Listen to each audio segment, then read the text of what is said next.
আমাদের আজকের গল্পটি সম্পূর্ণরূপে প্রাপ্তবয়স্কদের জন্য।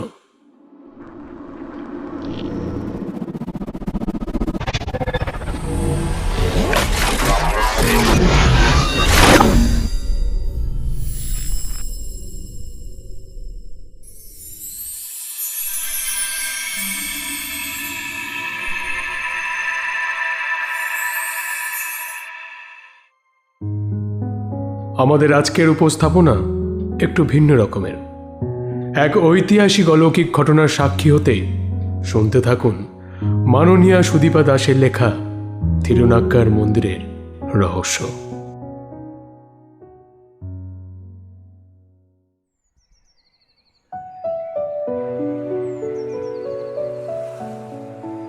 নীলগিরির শ্যামল গাত্র বেয়ে উচ্ছল বালিকার মতো নেমে এসেছে পেরিয়ার নদী।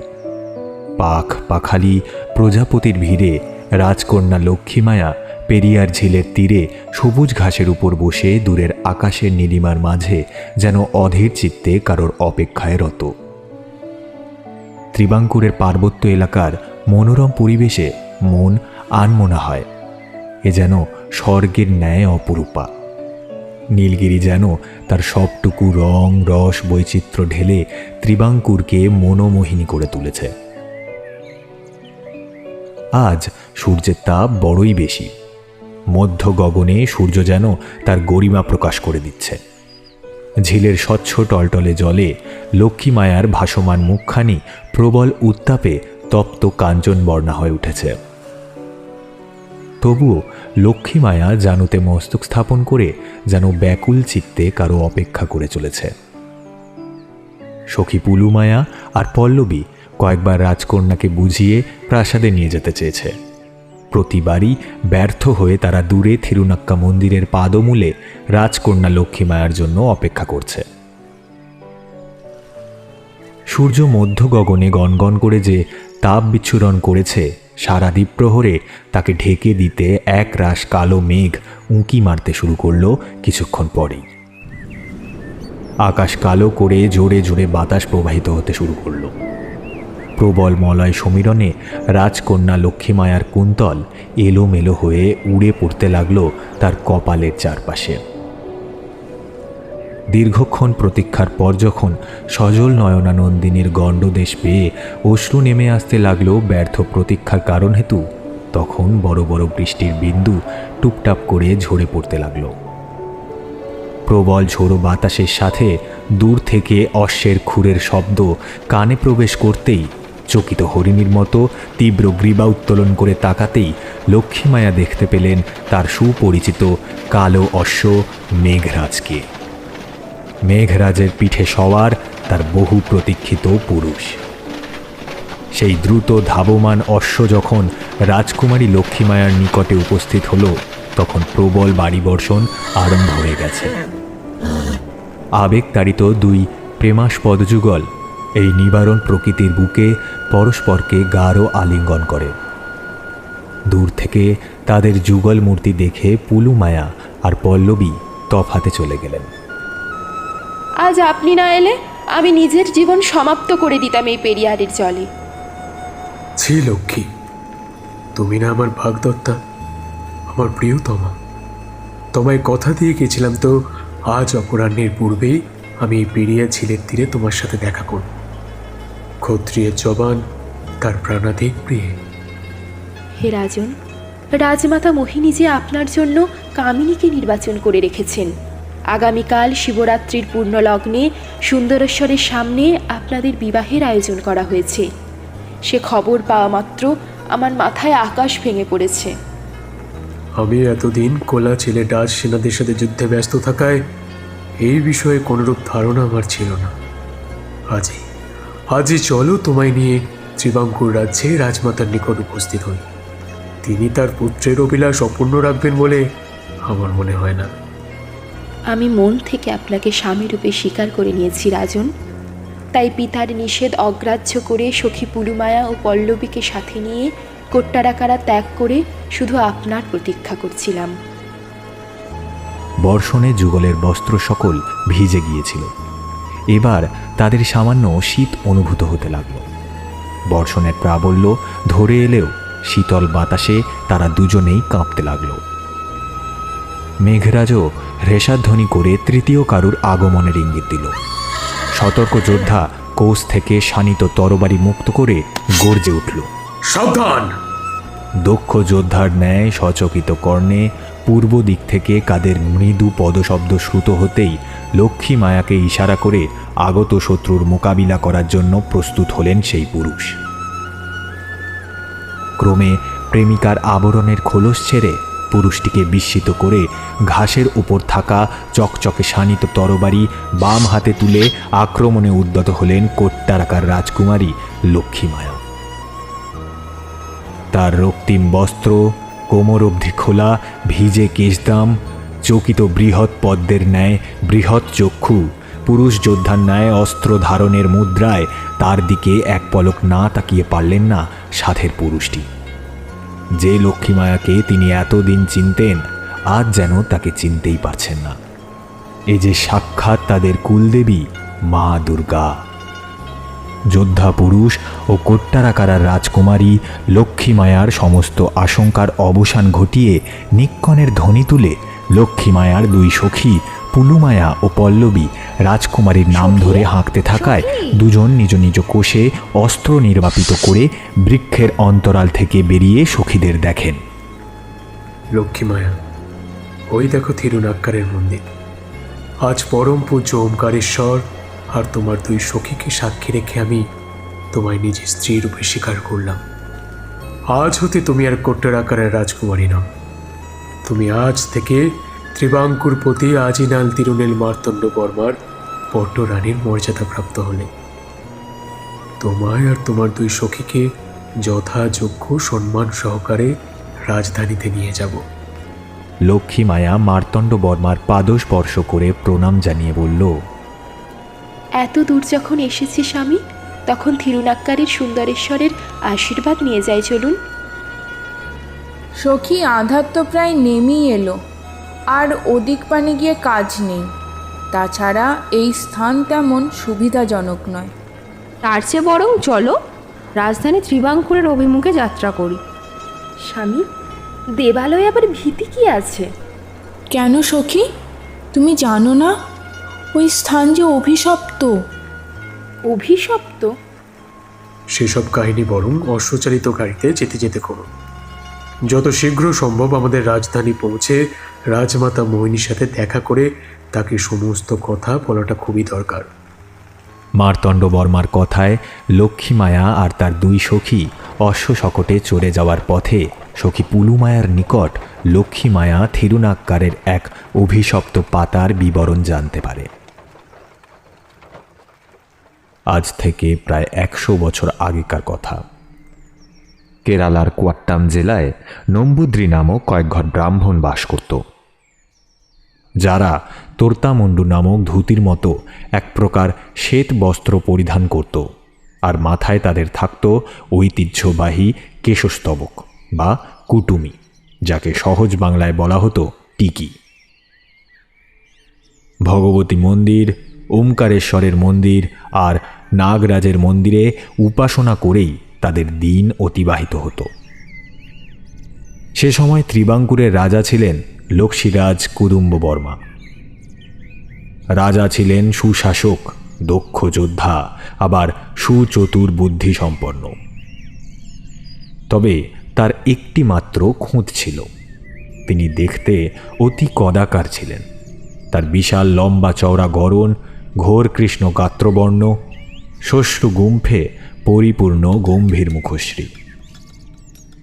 তার ভয়ে পাণ্ড, চের, রাষ্ট্রকূট, পল্লব সকলে ভীতিতে চোল রাজ্যের অভিমুখে আসতে সাহস পেত না।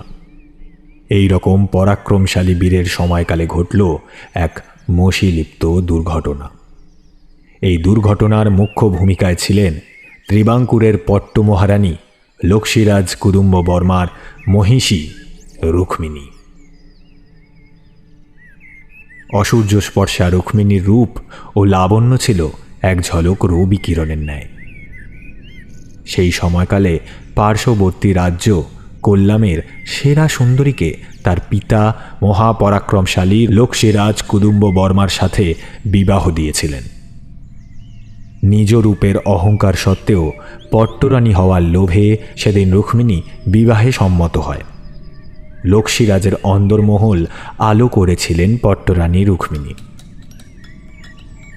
প্রতিদিন কদাকার স্বামীর ভয়ালো অবয়ব দর্শন করতে করতে পট্টরানী রুক্মিণী এক এক সময় দীর্ঘ নিঃশ্বাস ফেলে আরশিতে নিজ চন্দ্রবদন দেখে বিরস বদনে ভাবতেন, আমার এই অতুল রূপরাশি, উন্মত্ত যৌবন কি কেবল কদাকার স্বামীর প্রতি কর্তব্য পালনে ব্যয়িত হবে?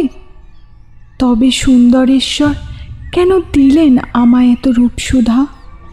মনের দুঃখ তিনি কোনোদিন প্রকাশ করতে না পারলেও মনের মধ্যে একটা চাপা ক্ষোভ সর্বদা বিরাজ করত। লক্ষ্মীরাজের অন্দরমহলে প্রতিষ্ঠিত ছিল দেবী ভগবতী আর সুন্দরেশ্বরের যুগল মন্দির।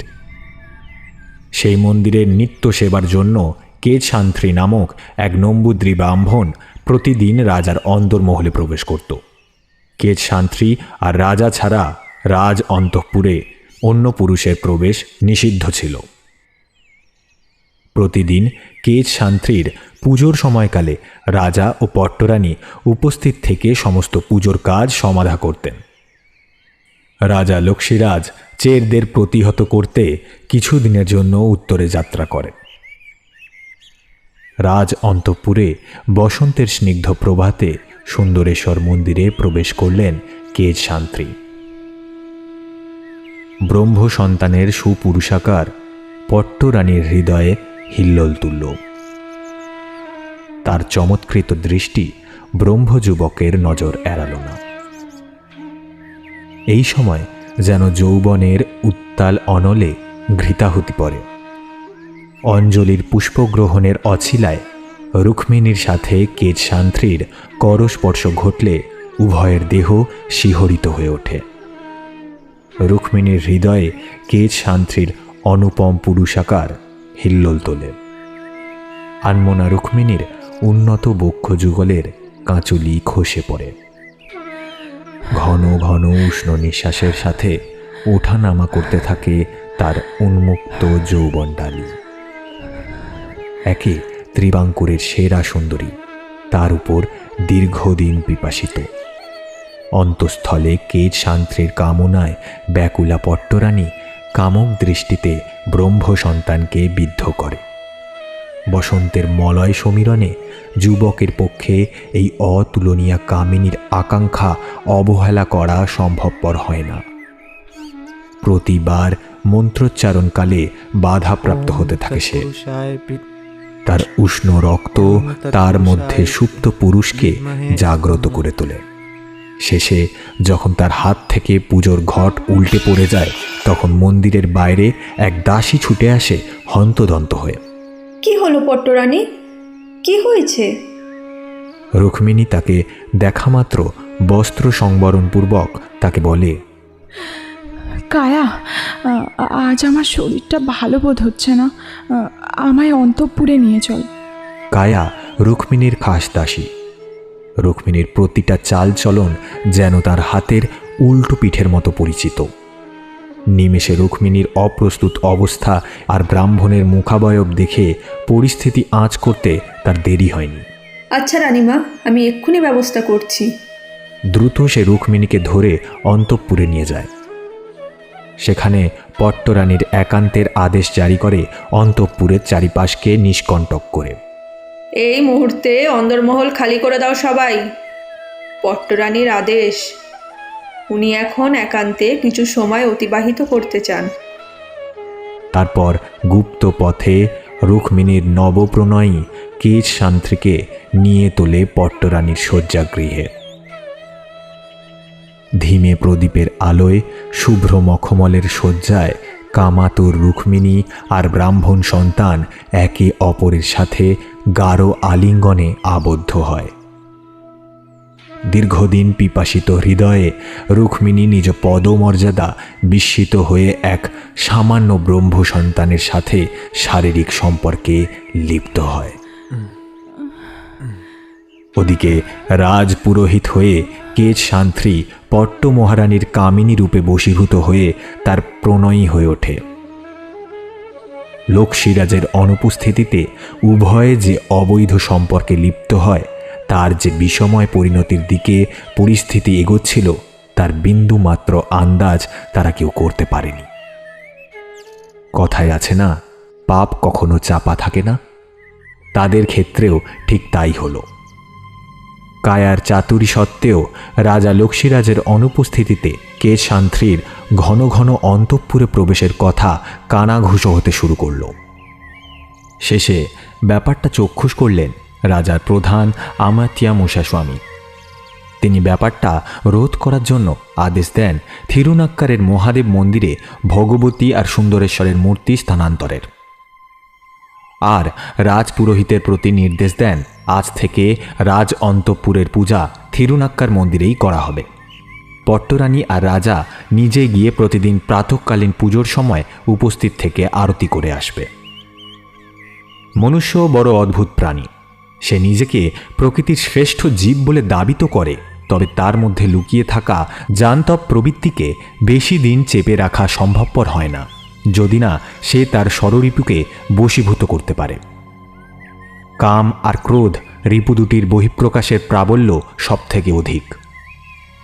তাই এই দুই অবাধ্য স্রোতস্বিনীকে বেশি দিন ঠেকিয়ে রাখা যায় না। তাই আমাত্যার শত প্রচেষ্টা সত্ত্বেও রুক্মিণী আর কেচ শান্ত্রীর গোপন প্রণয় প্রতিহত করা সম্ভবপর হল না। বিপদ ধেয়ে এলো এক নিকষ অমাবস্যার রাতে। রাজা লক্ষ্মীরাজ কুদুম্ব বর্মা পাণ্ডবদের বিষয়ে আমাত্যের সাথে পরামর্শে লিপ্ত ছিলেন। সেই সুযোগে রুক্মিণী তার খাস দাসী কায়ার সাথে থিরুনাক্কার মন্দিরে উপস্থিত হন অভিসারে। সব কিছু ঠিকই চলত, তবে বলে না বিধির বিধান।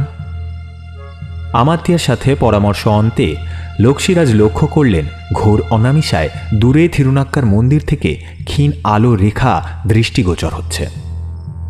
তিনি তার কিছু দেহরক্ষকের সাথে থিরুনাক্কার মন্দিরের অভিমুখে রওনা দিলেন।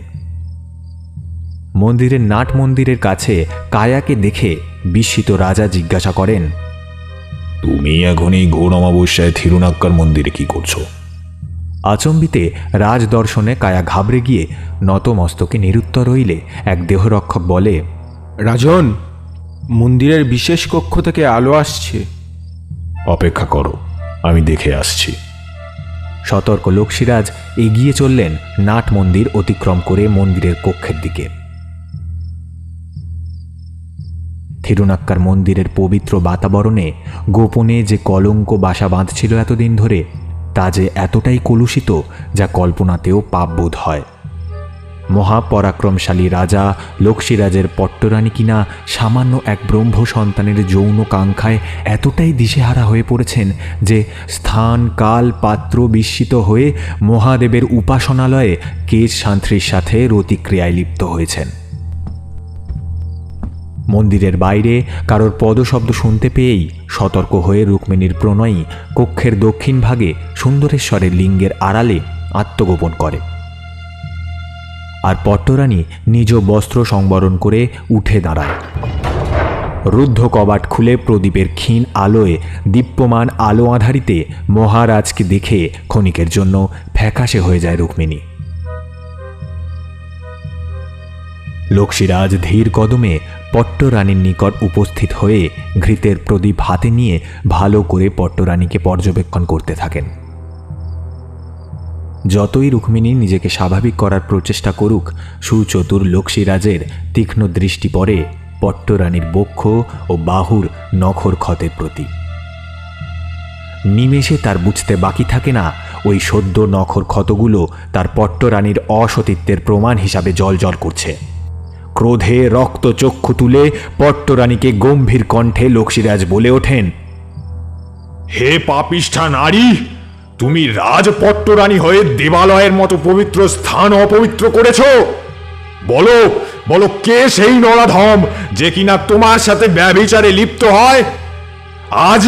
আজই তার শেষ রাত। রাজার গুরু গম্ভীর স্বরে ভীত রুক্মিণী আচমকাই ধীর কদমে এগিয়ে এসে কক্ষের দ্বার রুদ্ধ করে দেয়। তার মুখে ফুটে ওঠে এক কুটিল হাসি। ইমতাবস্থায় রুক্মিণীর এমন ব্যবহারে বিস্মিত লক্ষ্মীরাজের কিছু বলার আগেই তার পিঠে কিছু শানিত অস্ত্রের আঘাতে তিনি তীব্র আর্তনাদ করে ওঠেন। আর পিছনে ঘুরে যাকে দেখেন তাকে দেখে তার বিস্ময়ের পরিসীমা থাকে না। রক্তাক্ত লক্ষ্মীরাজের পিঠে বসানো রামদা থেকে ভীষণ রকম রক্তক্ষরণ হতে থাকে। তার উপর রুক্মিণীর হাতের ছুরিটাও বসে তার বুকে। এমন অপ্রস্তুত মুহূর্তে মৃত্যুপথযাত্রী লক্ষ্মীরাজ নিজ উপবিত স্পর্শ করে কেশ শান্ত্রীকে অভিশাপ দেন। তুমি আমার বিশ্বাসের অবমাননা করে আমার পিঠে ছুরি বসালে। তুমি ব্রহ্ম সাপে জর্জরিত হলে। আমি লক্ষ্মীরাজ কুদুম্ব বর্মা তোমায় অভিশাপ দিচ্ছি। আজ থেকে তুমি রক্ষ লোকের বাসিন্দা হলে। ব্রহ্মদের ন্যায় স্বর্গে তোমার কদাপি স্থান হবে না। তুমি তুমি ব্রহ্ম রাক্ষস হয়ে নর মাংস বুকে পরিণত হবে। আর যে নারীর জন্য তুমি আমার সাথে প্রতারণা করলে সেই নারী হবে তোমার মৃত্যুর কারণ। মাটিতে লুটিয়ে পড়ার আগেই বাঁধ ভাঙা জলস্রোতের মতো চোল দেহরক্ষীরা কক্ষের দ্বার ভেঙে মন্দিরে প্রবেশ করে। মাটিতে রক্তাক্ত মহারাজ আর রক্তলিপ্ত অস্ত্র হাতে রাজপুরোহিত ও পট্টরানীকে দেখে তাদের পুরো বিষয়টা বুঝতে বাকি থাকে না। তারা মহারাজের নিথর দেহটা তুলে নিয়ে যাবার ব্যবস্থা করে, সেই সাথে রাজপুরোহিতকে বন্দি করে। পট্টরানী নিজের অহংবোধে সামান্য কর্মচারীদের হাতে ধরা পড়ার আগেই ছুরিটা নিজের বুকে বসিয়ে আত্মহত্যা করে। মন্দিরের কক্ষে এত রক্তপাতের ফলে সেই থেকে থিরুনাক্কা মন্দিরের উত্তর দিকের এই অংশটিকে অভিশপ্ত বলে পুরোপুরি বন্ধ করে দেওয়া হয়। আর কেশ শান্ত্রীকে রাজবন্দী রূপে মুসাস্বামীর সমীপে উপস্থিত করা হয়। প্রজাদের তীব্র রোষ আছড়ে পড়ে রাজহত্যাকারীর উপর। তারা ক্ষিপ্ত হয়ে ইট পাথর ছুঁড়তে শুরু করে বন্দির উপর। মুসাস্বামীর নির্দেশে প্রজাদের শান্ত করে যখন আহত কেশ শান্ত্রীকে কারাগারের দিকে নিয়ে যাওয়া হচ্ছিল, তখন সে ছিল প্রচণ্ড আহত। প্রবল রক্তপাতে সে সংজ্ঞা হারায়। রাজবৈদ্যের চিকিৎসা সত্ত্বেও সেদিন কেশ শান্ত্রীকে বাঁচানো সম্ভবপর হয়নি। জনরোষ ইতিমধ্যে এতটাই প্রবল হয়ে ওঠে যে নম্বুদ্রীদের গ্রামে আক্রমণ করে বসে আমজনতা। বহু বাড়িঘরে অগ্নি সংযোগ করা হয়। যারা আগুনের হাত থেকে বাঁচতে পারে তারা গণপ্রহারের শিকার হয়। কেশ শান্ত্রীর ভগিনী কুট্টিমাই শান্ত্রী কোনো রকমে প্রাণ হাতে নিয়ে পালিয়ে থিরুনাক্কার মন্দিরের নিচের জঙ্গলে আত্মগোপন করে। রাতের অন্ধকারে একাধিক লোকের পদশব্দে আহত রমণী চকিত হয়ে নিজেকে যতটা সম্ভব জঙ্গলের মধ্যে লুকিয়ে রেখে দেখার চেষ্টা করে। কিছুক্ষণ পরেই সে বুঝতে পারে কিছু রাজ সৈন্য কারোর মৃতদেহ জঙ্গলের মাটিতে পুঁতে ফেলার জন্য এসেছে। খুব ভালো করে বুঝতে পারে না সে সবটা, তবুও মশালের আলোয় কুটুমি দেখে আন্দাজ করে মৃত ব্যক্তি কোনো ব্রাহ্মণী হবে। সৈন্যরা তাদের কার্য সমাধা করে ফিরে গেলে পর জঙ্গলে কিছুক্ষণের জন্য কুট্টিমাইয়ের চোখ লেগে গিয়েছিল। চোখে ভোরের আলো পড়তেই চোখ খুলে চারপাশটা ভালো করে দেখে এগোতে গিয়ে কিছুতে একটা পা পড়ে তার। সেটা থেকে পা সরাতেই চমকে ওঠে। চেনার উপর তাবিজ। মাটি থেকে তুলে ভালো করে পর্যবেক্ষণ করতে তার বুঝতে বাকি থাকে না যে সেই মৃতদেহ আর কারো নয়, তার সহোদর কেশ শান্ত্রীর। তখন কুট্টিমাইয়ের যত রোষ গিয়ে পড়ে ত্রিবাঙ্কুরের উপর। সেই সময় দক্ষিণ ভারতে তন্ত্রবিদ্যার প্রচলন ছিল। কুট্টিমাই সেই সব সাধনা করতে বেশ সিদ্ধহস্ত ছিলেন। তাই কাল বিলম্ব না করে ত্রিবাঙ্কুরবাসীদের ওপর প্রতিহিংসা চরিতার্থ করতে কেশ শান্ত্রীর মৃতদেহকে সে মাটি থেকে বার করে আনে। তারপর জঙ্গলের একটা উঁচু ঢিবির উপর ছক কেটে মৃতদেহ স্থাপন করে সেই দেহে প্রাণ সঞ্চারের জন্য তন্ত্রমন্ত্র যা এতদিন সে শিখে এসেছে তা প্রয়োগ করতে শুরু করে।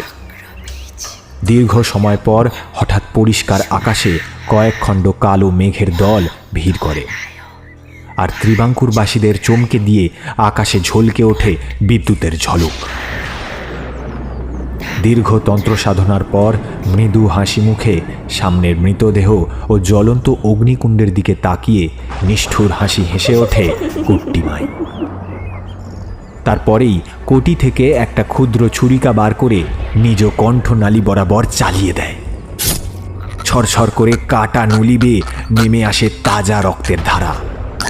কুট্টিমাইয়ের বুক পেট থেকে সেই রক্তধারা এসে মাটিকে ভিজিয়ে দিতে থাকে, আর এক সময় মাটিতে লুটিয়ে পড়ে তার কম্পায়মান রক্তশূন্য নিথর দেহ। আর সেই মুহূর্তে থিরুনাক্কার মন্দিরের কাছে একটা পবিত্র বৃক্ষে প্রবল কর্ণবিদারী শব্দে বাজ পড়ে পুরো গাছটা পুড়ে ছাই হয়ে যায়। আর এদিকে কেচ শান্তির দেহে প্রাণ সঞ্চারিত হয়। ব্রহ্ম সন্তান প্রাণ তো ফিরে পায়, তবে রাজ অভিশাপে সে পরিণত হয় ব্রহ্ম রাক্ষসে। ব্রহ্মজ্ঞানে জ্ঞানী এই ব্রহ্ম রাক্ষস কোনো পিশাচ নয়, সে হয় শিবতন্ত্রে পারদর্শী এক অভিশপ্ত রাক্ষস। তাই পবিত্র মন্দির বা কোনো পবিত্র স্থানে তার প্রবেশে কোনো বাধা থাকে না। সে হয়ে ওঠে মনুষ্যকুলের ভীতিস্বরূপ। ত্রিবাঙ্কুরবাসী খুব শীঘ্রই তা টের পায়। তন্ত্র সাধনার অন্তিম পর্বে নিজ বলিদানের মধ্যে দিয়ে পিশাচকে তুষ্ট করে সহোদরের দেহে প্রাণ সঞ্চার করে কুট্টিমাই। ব্রহ্মশক্তি দিয়ে সে এই চোল বংশের প্রতিটা উত্তরাধিকারীকে শুধু হত্যা করে তা নয়, তাদের নরমাংস ভক্ষণ করে তাদের নরমুণ্ড হাড়গোড় মন্দিরের প্রাঙ্গণে ছড়িয়ে জনগণের মধ্যে প্রবল ভীতির সঞ্চার করে। লক্ষ্মীরাজের বংশ ধ্বংস হলেও তার এক ভ্রাতৃপুত্র কার্তিকা তিরুনেল সেই সময় কোয়াট্টামে তার মাতুলালয়ে থাকার দরুন ব্রহ্ম রাক্ষসের হাত থেকে রেহাই পেয়ে যায়। তবে থিরুনাক্কারের ভগবতী মন্দির ও সুন্দরেশ্বরের মন্দির এক প্রকার বন্ধই হয়ে যায়। থিরুনাক্কারে ব্রহ্ম রাক্ষসের ভীতিতে ওই অঞ্চল জনশূন্য হয়ে পড়ে। সে সময় ময়ূরভট্ট নামক এক পণ্ডিত থিরুনাক্কারে যজ্ঞের আয়োজন করলে পর ব্রহ্ম রাক্ষস ক্রমাগত সেখানে নরকপাল হাড় গোড় অর্ধভুক্ত কঙ্কাল ফেলে সেই যজ্ঞ ভঙ্গ করে দেয়। তখন ময়ূরভট্ট সূর্যদেবের সাধনা করে জানতে পারেন ব্রহ্ম রাক্ষসকে পরাস্ত করা এত সহজ নয়। তারাও শাস্ত্র জ্ঞানে পারদর্শী ও শিবতন্ত্রে অবাধ জ্ঞানের অধিকারী। কেবল জীবৎকালে কিছু পাপ কার্যের ফলে তাদের রক্ষ জীবন অতিবাহিত করতে হচ্ছে। তারা রূপ পরিবর্তনে খুবই পারদর্শী। যে কোনো সময় যে কোনো ব্যক্তির বেশ ধারণ করে নিজ উদ্দেশ্য সিদ্ধ করতে পারে। এদেরকে একমাত্র সূর্য সূক্তের দ্বারাই রুদ্ধ করা যায়। মূষাস্বামীর সাথে পরামর্শ করে স্থির করা হয় একটি বিশেষ ক্ষণে যখন সূর্যের শক্তিবৃদ্ধি ঘটবে তখনই একটি বিশেষ পদ্ধতিতে মন্দিরের পবিত্র বাতাবরণে এই ব্রহ্ম রাক্ষসকে বন্দী করে ফেলা যায়। তবে কোনোভাবে যদি ব্রহ্ম রাক্ষস সেই মন্ত্রের সন্ধান পেয়ে যায় তবে পুনরায় সে ফিরে আসবে। তবে সেই মন্ত্র কী রূপে তার থেকে লুকিয়ে রাখা সম্ভব? বহু আলোচনার পর ময়ূরভট্ট জানান, যদি কোনো ব্যক্তি স্ব ইচ্ছায় নিজ প্রাণ বিসর্জন দেওয়ার আগে নিজ দেহের পবিত্র অঙ্গ পবিত্র কর্মের জন্য উৎসর্গ করে যান তবে তার দেহের হাড়গোড়গুলি অন্ত্রের দ্বারা বেঁধে তার মধ্যে ব্রহ্ম রাক্ষসের অবরোধ মন্ত্র লুকিয়ে রাখা যায়। তবে কি ময়ূরভট্ট এই রাক্ষসকে কোনোভাবেই চিরতরে ধ্বংস করা যাবে না কোনো দিন? লক্ষ্মীরাজের অভিশাপের মধ্যেই তো ব্রহ্ম রাক্ষসের মুক্তির উপায় আছে। কোনো নারী? কে সেই নারী ময়ূরভট্ট যে ব্রহ্ম রাক্ষসকে বধ করে তাকে অভিশাপ মুক্ত করতে পারবে? সে কোনো সাধারণ নারী নয়, সে হতে হবে সুলক্ষণা, আর অতি অবশ্যই লক্ষ্মীরাজের বংশজাত। তবে তবে কি? তবে ব্রহ্মরাক্ষস যদি কোনো সুলক্ষণা কন্যার সতীত্ব হরণ করতে পারে তবে তার শক্তি বহুগুণ বৃদ্ধি পায়। সেক্ষেত্রে তাকে আর এই সূর্যমন্ত্র দ্বারা অবরুদ্ধ করা সম্ভবপর হবে না। তবে তো খুবই চিন্তার বিষয় এটা। আমাদের যা সিদ্ধান্ত নিতে হবে তা খুব দ্রুত। ইত্যবসরে ব্রহ্মরাক্ষসের তাণ্ডবে ত্রিবাঙ্কুর প্রায় জনশূন্যে পরিণত হয়েছে। তবে এই রাজ্যে এমন কোনো ব্রাহ্মণ আছে কি যে স্বইচ্ছায় ব্রহ্মরাক্ষসকে প্রতিহত করতে আত্মবিসর্জন দিতে প্রস্তুত হবে? আচ্ছা ময়ূরভট্ট, আমায় একটু সময় দেবেন। কাল অপরাহ্নের পূর্বেই আমি এমন এক ব্যক্তিকে আপনার সামনে হাজির করব। এমন সময় একজন সৈন্য ছুটতে ছুটতে এসে জানালো ময়ূরভট্টের পুত্র সোমনাথ ব্রহ্মরাক্ষসের কবলে পড়েছে। ময়ূরভট্টের স্ত্রী বিয়োগান্তে সোমনাথই একমাত্র বংশপ্রদীপ। তাই নিজের জীবনের তোয়াক্কা না করে ময়ূরভট্ট সাথে মূষাস্বামী আর কিছু রাজ সৈন্য ছুটে চলে থিরুনাক্কার মন্দিরের দিকে। দিনের আলোয় যেন জনশূন্য ত্রিবাঙ্কুর পাণ্ডব বর্জিত স্থান মনে হতে লাগল। দূর থেকে এক পাশবিক গর্জনে সকলের বুকের রক্ত হিম হয়ে যেতে লাগল। ময়ূরভট্টের মনের ভিতর যে কি উথাল পাতাল হচ্ছে তা এক পিতা ব্যতীত বোঝার সাধ্য কারণ নেই। থিরুনাক্কার মন্দিরের কাছে যখন তারা পৌঁছল তখন ব্রহ্ম রাক্ষসের ভয়ানক মূর্তি দেখে রাজ সৈন্যরা পিছু হটতে লাগল। সোমনাথ তার পিতার মতোই জ্ঞানী পণ্ডিত, সেই সাথে অত্যন্ত মহানুভব বটে। সে যখন বুঝতে পারল এই মৃত্যুদূতের হাত থেকে পরিত্রাণের দ্বিতীয় কোনো উপায় নেই, তখন সে পিতার নিকট শেষ প্রণাম করে বলে ওঠে, আত্মবিসর্জনের জন্য আমি প্রস্তুত। নিজের চোখের সম্মুখে নিজের একমাত্র পুত্রের মৃত্যুর দৃশ্য প্রত্যক্ষ করা সহজ কাজ নয়। তবুও ত্রিবাঙ্কুরের প্রজাদের স্বার্থে আর দেশের স্বার্থে মনকে শক্ত করে ময়ূরভট্ট। তবুও পুত্রের শোকে তার দুই চোখ বেয়ে জল গড়িয়ে পড়তে থাকে। ব্রহ্মরাক্ষস যাতে পিতার কার্যে বিঘ্ন ঘটাতে না পারে সেহেতু সোমনাথ ব্রহ্মরাক্ষসকে ব্যস্ত রাখার জন্য জঙ্গলে আত্মগোপন করে। ইতিমধ্যে থিরুনাক্কারের পবিত্র মন্দিরের পূর্ব কোণে দেহবন্ধনপূর্বক ময়ূরভট্ট সূর্য শতক ও সৌরমন্ত্র এক নাগারে জপ করে যেতে থাকেন। তবে ব্রহ্মরাক্ষসরাও যেহেতু বেদ জ্ঞানী, তাই সৌরমন্ত্র পাঠে একটি বিশেষ কৌশলের অনুসরণ করে ময়ূরভট্ট, যাতে ব্রহ্মরাক্ষস সেই মন্ত্র টের না পায়। বেশ কিছুক্ষণ মন্ত্রপাঠের পর সকলে দেখে আকাশে কালো মেঘের আস্তরণ সরে গিয়ে সূর্যদেব তার কিরণ চারিদিকে ছড়িয়ে দিচ্ছেন। আর একটা প্রবল বাতাসের সাথে এক প্রচণ্ড পাশবিক হুঙ্কার ভেসে আসে সকলের কানে। ময়ূরভট্ট একটি লাল রঙের উজ্জ্বল পাথর সূর্যদেবের সামনে তুলে ধরেন। তারপর সেই পাথরটা কিছুক্ষণের মধ্যেই রং পরিবর্তন করে পিঙ্গল বর্ণ ধারণ করে, আর সেই পাশবিক শব্দ বন্ধ হয়ে যায়। মূষাস্বামী, আপনি সৈন্যদের আদেশ দিন সোমনাথকে জঙ্গল থেকে উদ্ধার করে আনতে। আর ভয়ের কোনো কারণ নেই। এখন ব্রহ্মরাক্ষস এই পিঙ্গল পাথরের মধ্যে বন্দী। যতদিন এই পাথরের বর্ণ পিঙ্গল থাকবে ততদিন ব্রহ্মরাক্ষস এতে বন্দী থাকবে। আর যেদিন এটি লাল বর্ণ ধারণ করবে সেদিন বুঝতে হবে ব্রহ্মরাক্ষস মুক্তি লাভ করেছে।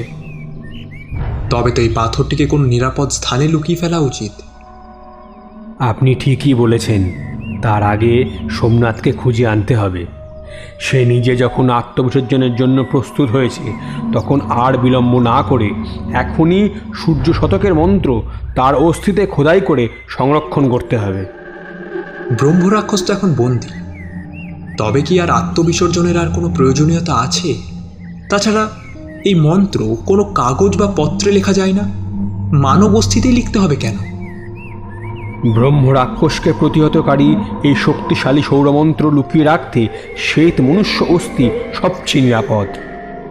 তাছাড়া মনে আছে লক্ষ্মীরাজের অভিশাপ? সেখানে বলা ছিল ব্রহ্মরাক্ষসকে বধ করতে পারে একমাত্র কোনো নারী। আমরা তাকে কেবল বন্দি করেছি, ধ্বংস করতে পারিনি। তাই ভবিষ্যতে যদি ব্রহ্মরাক্ষস মুক্ত হয়ে যায় তাহলে তাকে পুনরায় বন্দি করতে এই সৌরমন্ত্র কাজে লাগবে। তাছাড়া এই মন্ত্রপাঠের বিশেষ কৌশলও তাতে উল্লিখিত থাকবে। আপনারা যখন আমাদের ত্রিবাঙ্কুরের জন্য এত বড় বলিদান দিতে প্রস্তুত, তখন আমরা বরং সোমনাথের জন্য একটি স্মারক প্রস্তুত করাই, যাতে যুগে যুগে ত্রিবাঙ্কুরবাসী তার আত্মবলিদানের মহানতার কথা জানতে পারে। পুত্র সোমনাথের বলিদান একটি বিশেষ গোপনীয় কার্য সমাধা করতেই হবে। সেটা যাতে সহজে তার গোপনীয়তা না হারায়, সেটা দেখার দায়িত্ব আপনার। আর আপনি যদি কিছু করতেই চান, তবে ব্রহ্মহত্যার পাপ স্থলনের জন্য বর্মা রাজকোষে কিছু অর্থ ব্যয় করে একটি ব্রহ্মরাক্ষসের মন্দির বানান থিরুনাক্কারে, যেখানে মা ভগবতী ও সুন্দরেশ্বরের কৃপায় ব্রহ্মরাক্ষসের মূর্তির মধ্যেই এই পিঙ্গল পাথরটি লুকিয়ে রাখা সম্ভব হবে। সেই সাথে আমার পুত্রের পবিত্র অস্থিও তার নাড়িভুড়ির দ্বারা বেঁধে ব্রহ্মরাক্ষসের মূর্তির নিচে সংরক্ষণ করতে হবে। চোল সৈন্যরা যখন জঙ্গলে সোমনাথকে উদ্ধারের জন্য অনুসন্ধানরত, তখন একটা প্রচণ্ড মানবিক আর্তনাদে পরিবেশের ছন্দ কাটে। সৈন্যরা সেই আর্তনাদ লক্ষ্য করে জঙ্গলের ঈশান কোণে পেরিয়ার ঝর্ণার ধারে অগ্রসর হতেই দেখে একজন যুবকের রক্তাক্ত মৃতদেহ মাটিতে পড়ে কাতরাচ্ছে। সেই আর্তনাদ শুনে ময়ূরভট্ট সজল চোখে আকাশের দিকে তাকিয়ে ওঠেন। পরিস্থিতির গুরুত্ব বিবেচনা করে মূষাস্বামী কিছু সৈন্য সহকারে সেই আর্তনাদ লক্ষ্য করে জঙ্গলের দিকে রওনা দেন। সেখানে কিছু দূর অগ্রসর হতেই তার সৈন্যরা একটা রক্তাক্ত মৃতদেহ বহন করে নিয়ে আসছিল। তা দেখে সন্দেহের অবকাশ থাকে না, এই সেই মহান ব্রহ্ম সন্তান ময়ূরভট্টের যোগ্য সন্তান সোমনাথ, যে ব্রহ্ম রাক্ষসকে বন্দি করতে দধিচির মতো নিজেকে উৎসর্গ করেছে। পিতাকে যাতে তার যন্ত্রণা কাতর মৃত্যু দৃশ্য দেখতে না হয়, তাই লোকচক্ষুর অন্তরালে সে নিজেকে শেষ করেছে। সোমনাথের নলিকাটা মৃতদেহটি ভালো করে পেরিয়ার নদীতে স্নান করিয়ে পরিশুদ্ধ করে পবিত্র স্থানে শুইয়ে দেওয়া হলো। ময়ূরভট্ট একবার সজল নয়নে পুত্রের মুখের ওপর দৃষ্টি রাখলেন। সেখানে মৃত্যু যন্ত্রণা অপেক্ষা শান্তির এক রেশ যেন ছড়িয়ে রয়েছে। চোখের জলটুকু সংবরণ করে মূষাস্বামী আর দুজন বৌদ্ধ পণ্ডিত ছাড়া সকলকে কক্ষ ত্যাগ করতে নির্দেশ দিলেন। ওদিকে দীর্ঘ 1.5 মাসের পরিশ্রমের পর থিরুনাক্কারে ওমকারেশ্বর মহাদেব মন্দিরের পাশে ব্রহ্ম রাক্ষসের মন্দির গড়ে তোলা হয়। সেখানে শ্বেত মার্বেল পাথরের ব্রহ্ম রাক্ষসের মূর্তি স্থাপন করা হয়, কেট শান্ত্রীর তর্তুমুন্ডু কুটুমি সহ উপবীতে শোভিত। আর পিঙ্গল বর্ণের পাথরটি যাতে ব্রহ্ম রাক্ষসকে বন্দি করা হয়েছিল, সেটি যত্ন সহকারে ব্রহ্ম রাক্ষসের মূর্তির ত্রিনেত্রের স্থানে সংরক্ষিত রাখা হয়। আর 1.5 মাসের পর ময়ূরভট্টের নির্দেশে বৌদ্ধ পণ্ডিতেরা লোকচক্ষুর অন্তরালে সোমনাথের মাংস চর্ম অস্থি থেকে ছাড়িয়ে তা শুষ্ক করে সেই অস্থির ওপর সূর্য শতকের সূত্র খোদাই করেন। তারপর সেটিকে সোমনাথের শুষ্ক নাড়ি দ্বারা বেঁধে সযত্নে ব্রহ্ম রাক্ষসের মূর্তির পেছনে লুকিয়ে রাখেন।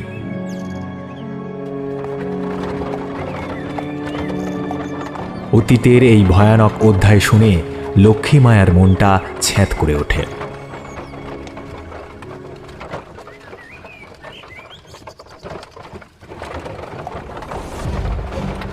রাজধানীতে প্রবেশ করা মাত্রই শুরু হলো মহারাজ মার্তণ্ড বর্মার আগমনের উচ্ছ্বাস।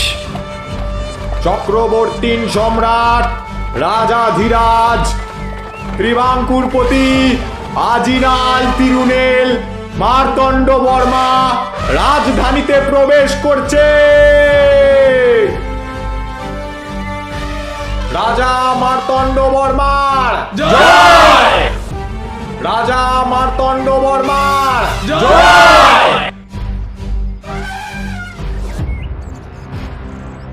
অশ্বপৃষ্ঠ থেকে অবতরণ করার পূর্বেই রাজমাতা মোহিনীর এক পাশে মাতা কার্তিকা তিরুনেল উমা দেবী আর অন্য পাশে এক মৃগনয়নী মার্তণ্ড বর্মার দিকে তাকিয়ে মিটিমিটি চোখে।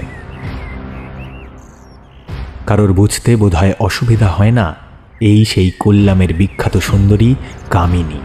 যার সাথে সামনের শিবরাত্রিতে মার্তণ্ড বর্মার বিবাহ স্থির করা হয়েছে। সেই কারণেই সারা ত্রিবাঙ্কুর ও পদ্মনাভপুরম ঢেলে সাজানো হয়েছে। মার্তণ্ড বর্মার তিলকের পর যখন তিনি অতিথিদের নিয়ে রাজপ্রাসাদে প্রবেশ করেন, তখন কামিনীর উগ্র রূপে ঈর্ষার পরিবর্তে অন্য কিছু একটা দেখে আশঙ্কায় বুক কেঁপে ওঠে লক্ষ্মীমায়ার। আজিনাল তিরুনেল মার্তণ্ড বর্মা রাজপ্রাসাদে প্রবেশের সময় তার চোখ মুখের অভিব্যক্তি দেখেই বুদ্ধিমতী রাজমাতা মোহিনী কিছু একটা আন্দাজ করেছিলেন। তার উপর কোলাচলের যুগান্তে ডাচদের পরাস্ত করে ফেরার পথে 3 কন্যাকে সে সঙ্গে করে এনেছে অতিথি বলে। তাদের মধ্যে একজনকে দেখে তো সাধারণ নারী বলে মনে হয় না। তার রূপ, দেহ সৌষ্ঠব, অলঙ্করণ দেখে তো তাকে রাজকন্যা বলে মনে হয়। তবে কি মার্তণ্ড যুদ্ধক্ষেত্র থেকে রাজকন্যা হরণ করে এনেছে? এমন চরিত্র তো তার নয়। তবে ব্যাপারখানা কি? ওদিকে কামিনী রাজা মার্তণ্ড বর্মার আগমন হেতু আহারের তত্ত্বাবধানে লেগে পড়েছে। আসন্ন শিবরাত্রিতে যে ইনিই হবেন তার পানি প্রার্থী। রাজা মার্তণ্ড বর্মার প্রবেশ মাত্র ডাচ সেনানায়ক ইউস্টেশিয়ান দি ল্যানয় সহ 24 জন ডাচ সেনাধ্যক্ষের নিঃশর্ত আত্মসমর্পণের কৃতিস্বরূপ তাকে প্রজাদের পক্ষ থেকে বিপুল অভিনন্দন ও উপঢৌকন প্রেরণ করা হয়। পদ্মনাভপুরম ও ত্রিবাঙ্কুরকে ডাচদের আসন্ন আক্রমণের হাত থেকে রক্ষা করায় নায়ার গোষ্ঠীর তরফ থেকে তাকে সম্মানিত করা হয়। এসব সত্ত্বেও রাজমাতা বারংবার লক্ষ্য করেছেন মার্তণ্ড বর্মার মধ্যেকার অস্থিরতা। আজ রাজসভার মহিলা অলিন্দে বসে অপেক্ষা করছে কোল্লামের সুন্দরী। তিনি যে ত্রিবাঙ্কুরের নতুন পট্টরানী হবেন, তাই অ্যান্টক্যালের রাজকুমারী তথা মার্তণ্ড বর্মার গর্ভধারিণী কার্তিকা তিরুনেল উমাদেবীর স্থানে রাজমাতা মোহিনীর সাথে কোল্লামের সুন্দরীকে দেখে মার্তণ্ড বর্মা বুঝতে পারলেন আর দেরি করা উচিত হবে না। ইতিমধ্যে ব্যাপারখানা অনেক দূরে গিয়ে গিয়েছে। শীঘ্রই রাজমাতাকে সব খুলে না বললে লক্ষ্মীমায়া তার কি হবে? রাজসভা ভঙ্গ হতেই তাই মার্তণ্ড বর্মা চললেন অন্তঃপুরের দিকে।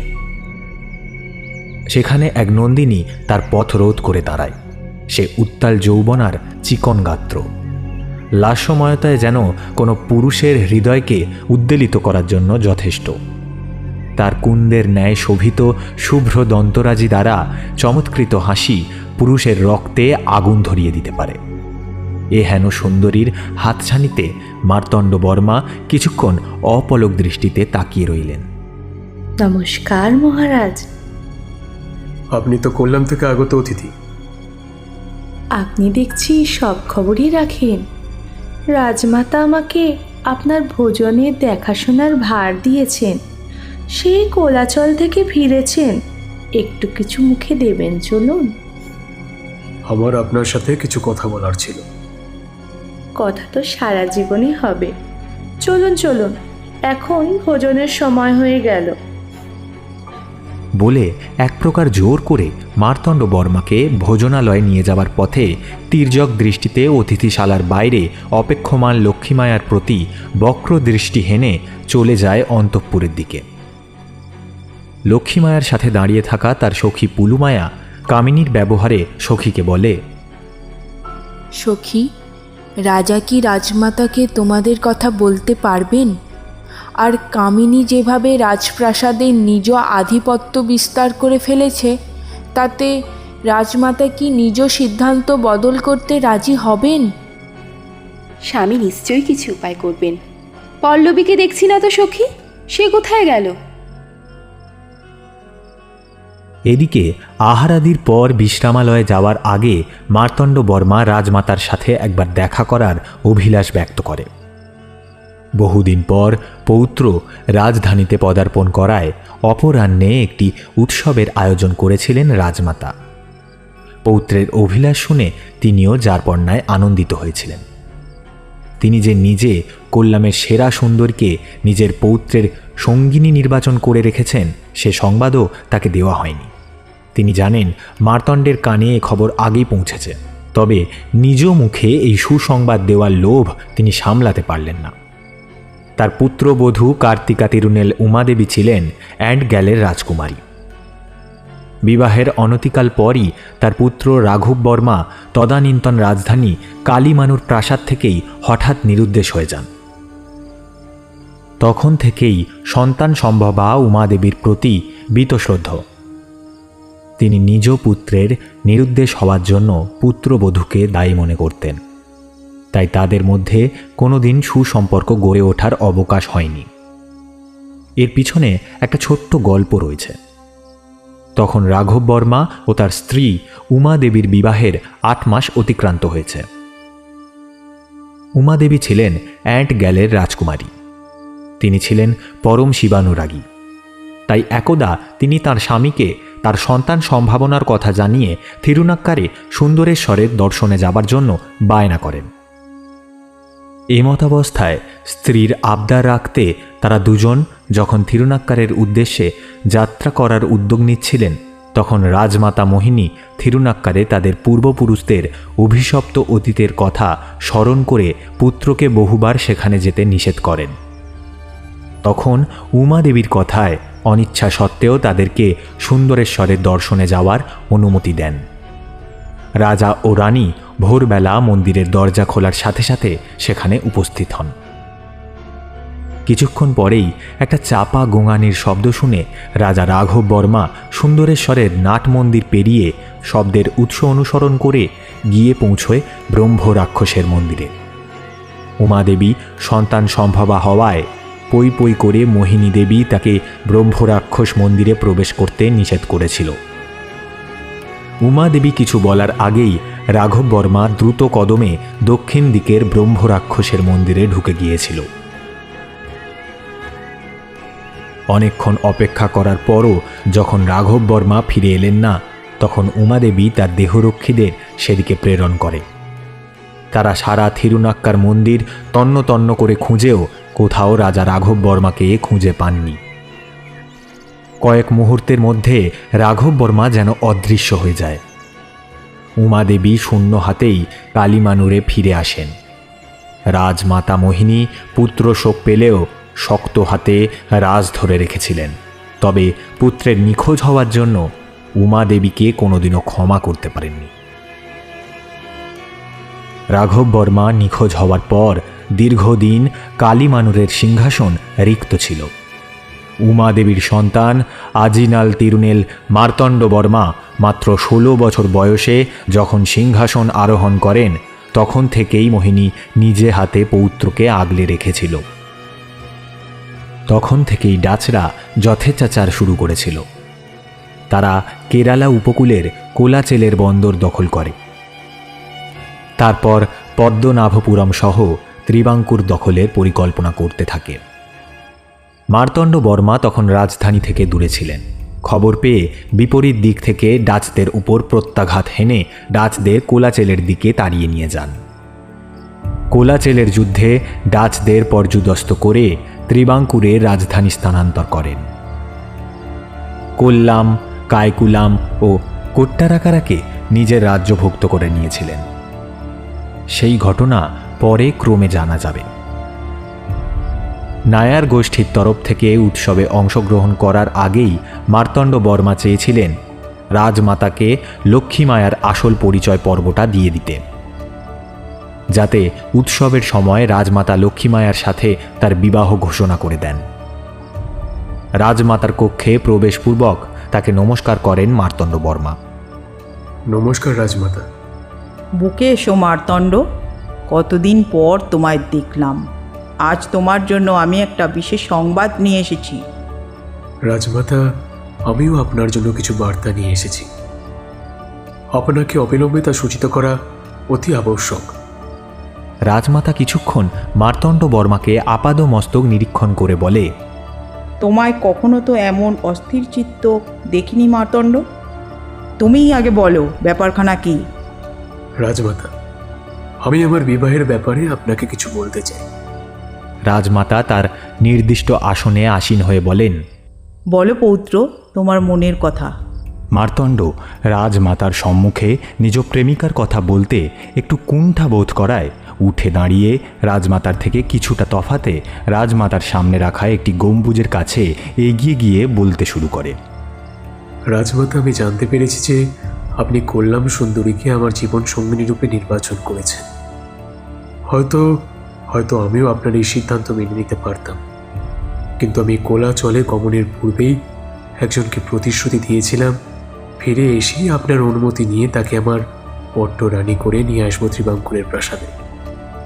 আপনি হয়তো আন্দাজ করতে পারছেন কে সেই কল্যাণিয়া।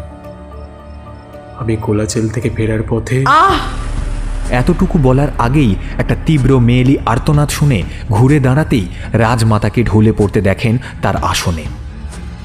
মার্তণ্ড বর্মা ঘুরে দাঁড়িয়ে দেখলেন রাজমাতা এলিয়ে পড়েছেন তার শুভ্র উপাধানের উপর। রাজমাতা! তিনি ছুটে এসে যখন সংজ্ঞাহীন রাজমাতাকে তুললেন, তখন রাজমাতার বাম কানের পাশ থেকে রক্তের ক্ষীণ ধারা নেমে এসেছে। তিনি শোকে চিৎকার করে উঠলেন, রাজমাতা! রাজা মার্তণ্ড বর্মার চিৎকার শুনে বাইরে দাঁড়িয়ে থাকা প্রহরীরা ছুটে আসার সাথে সাথে রাজমাতার পিছনের পর্দাটা সামান্য নড়ে উঠল, আর কারো ছুটে পালিয়ে যাওয়ার দিকে অঙ্গুলি নির্দেশ করে মার্তণ্ড বর্মা প্রহরীদের বললেন, ওইদিকে। প্রহরীরা ছুটল আগন্তুকের পিছনে, কিন্তু অন্তঃপুরের বাগান পেরিয়ে যেন সে কালো কাপড়ে আবৃত আগন্তুক নিমেষে ধোঁয়ার মতো অদৃশ্য হয়ে গেল।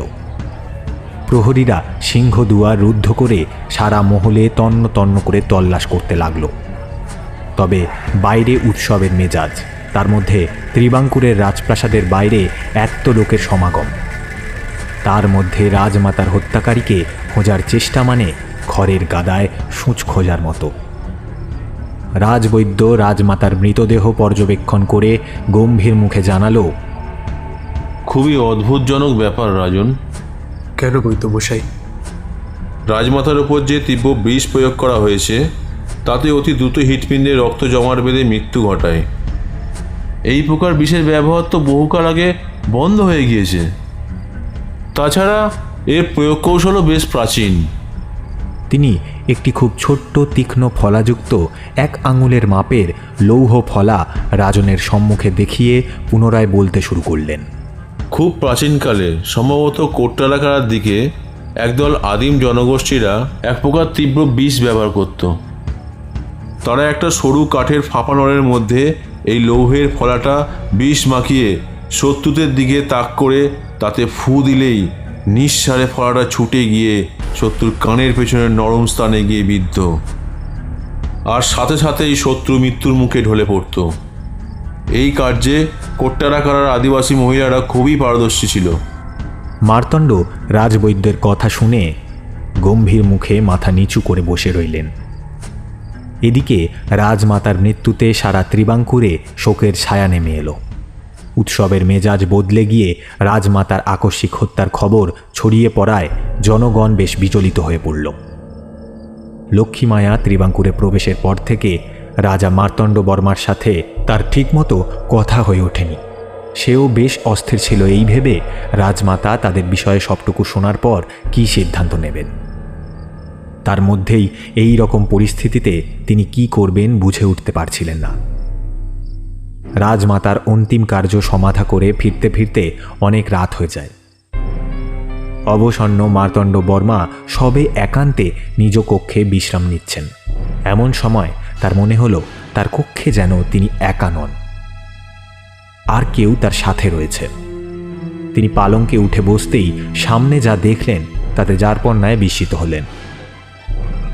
তার কক্ষে তিনি কিছুক্ষণ আগেই পরিচারিকাকে বিদায় দেওয়ার সময় ভালো করে লক্ষ্য করেছিলেন সামনের বসার স্থানটি রিক্ত ছিল।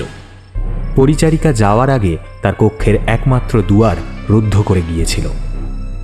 এখন সামনে সেই বসার স্থানটিতে লোহিত উপাধানে হেলান দিয়ে বসে আছে কল্যাণ সুন্দরী কামিনী, এক কামোদ্রেককারী বেশে। বিস্মিত মার্তণ্ড বললেন, আপনি অসময় আমার কক্ষে কি করছেন? হালকা হেসে প্রত্যুত্তর এলো, আমি তো আপনার জন্যই দূর থেকে এসেছি। এটা রসিকতার সময় নয়। আজ রাজপ্রাসাদে বড় একটা দুর্ঘটনা ঘটে গিয়েছে। আপনার সাথে কথা বলার মতো মানসিক অবস্থা আমার এখন নেই। আপনি এখন বিশ্রাম নিন, কাল প্রভাতে আপনার সাথে কথা হবে। কল্যাণ সুন্দরী বিন্দু মাত্র বিচলিত না হয়ে এক দৃষ্টে মার্তণ্ড বর্মার দিকে তাকিয়ে বলে উঠলেন, রাজন, একটি বার আমার দিকে তাকান। আমি কল্যাণের সেরা সুন্দরী। রাজমাতা নিজে আমাকে আপনার জীবন সঙ্গিনী নির্বাচন করে গিয়েছিলেন। আমি জানি আপনি কোট্টারাকারার রাজকুমারীকে কি কারণে প্রাসাদে স্থান দিয়েছেন। তা বলে রাজমাতার অন্তিম বাসনা আপনি অপূর্ণ রাখবেন? কামিনীর কথা শুনে মার্তণ্ড বর্মা ভীষণ রকম চিন্তিত হয়ে পড়লেন। এই সময় কামিনী উঠে এসে মার্তণ্ড বর্মার গলায় একটা কালো পুঁথির হার পরিয়ে দেন। আচমকাই যেন মার্তণ্ড বর্মার চোখ দুটি কেমন উদাসীন ঢুলু ঢুলু হয়ে যায়। তিনি বলে ওঠেন, রাজমাতার ইচ্ছেই আমার ইচ্ছে। আগামী শিবরাত্রিতে আমি রাজমাতার ইচ্ছানুসারে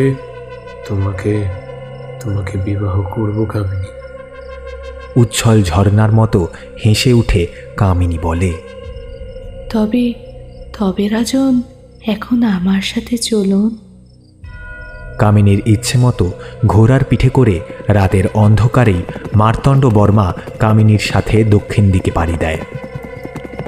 তখন আকাশে এক ফালি চাঁদ দেখা যাচ্ছে। রাত জাগা পাখিগুলো যেন ডাকতে ভুলে গিয়েছে। প্রকৃতি যেন নিঝুম হয়ে রয়েছে। এমন সময় থিরুনাক্কারের মন্দিরের সামনে দুটি অশ্ব এসে দাঁড়ালো। অশ্বপৃষ্ঠ থেকে অবতরণ করলেন রাজা মার্তণ্ড বর্মা ও কামিনী।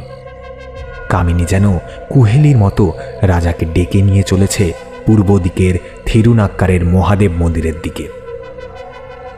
কামিনীর মদালসা রূপ ও মোহিনী শক্তির জাদুতে বশীভূত মার্তণ্ড বর্মা তাকে অনুসরণ করে এগিয়ে যেতে লাগলেন।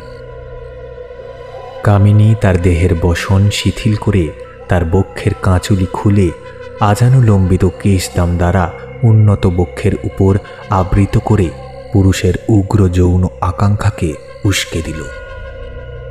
মার্তণ্ড বর্মা কামিনীর নিরাবরণ সুডৌল জঙ্ঘা ও কেশদাম দ্বারা আবৃত উন্নত বক্ষের বিভাজিকায় উত্তেজিত হয়ে নারী দেহের উষ্ণতা লাভের জন্য কামিনীর নিকটবর্তী হতে লাগলেন।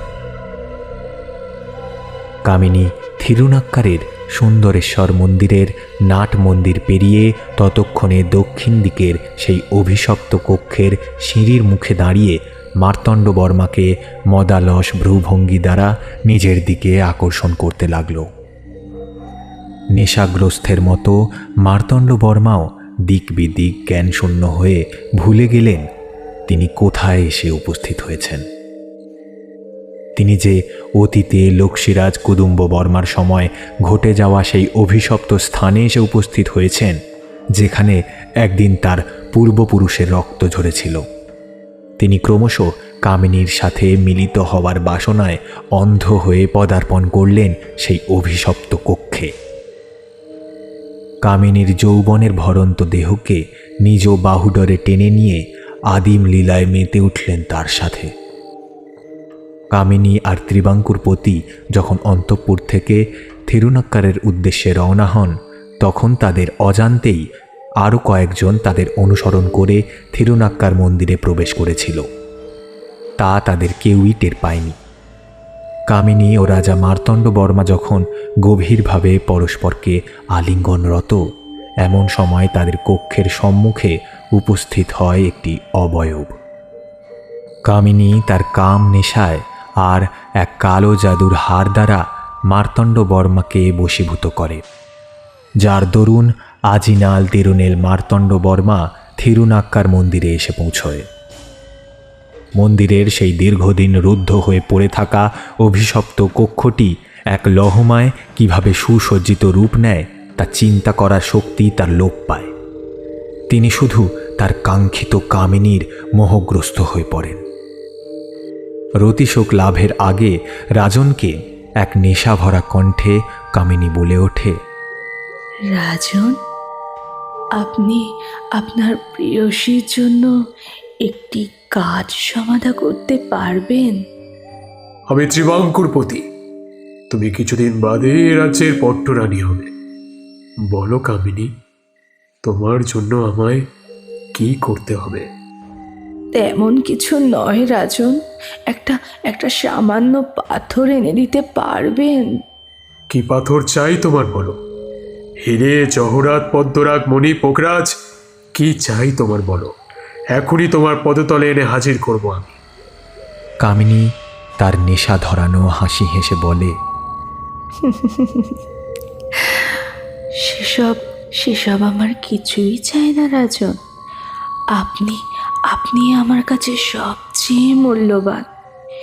এই কক্ষের দক্ষিণ ভাগে নাট মন্দির অতিক্রম করলে সুন্দরেশ্বরের মন্দিরের পেছনে আরও একটি ছোট মন্দির পড়বে ঠিক পাহাড়ের খাদের পাশে।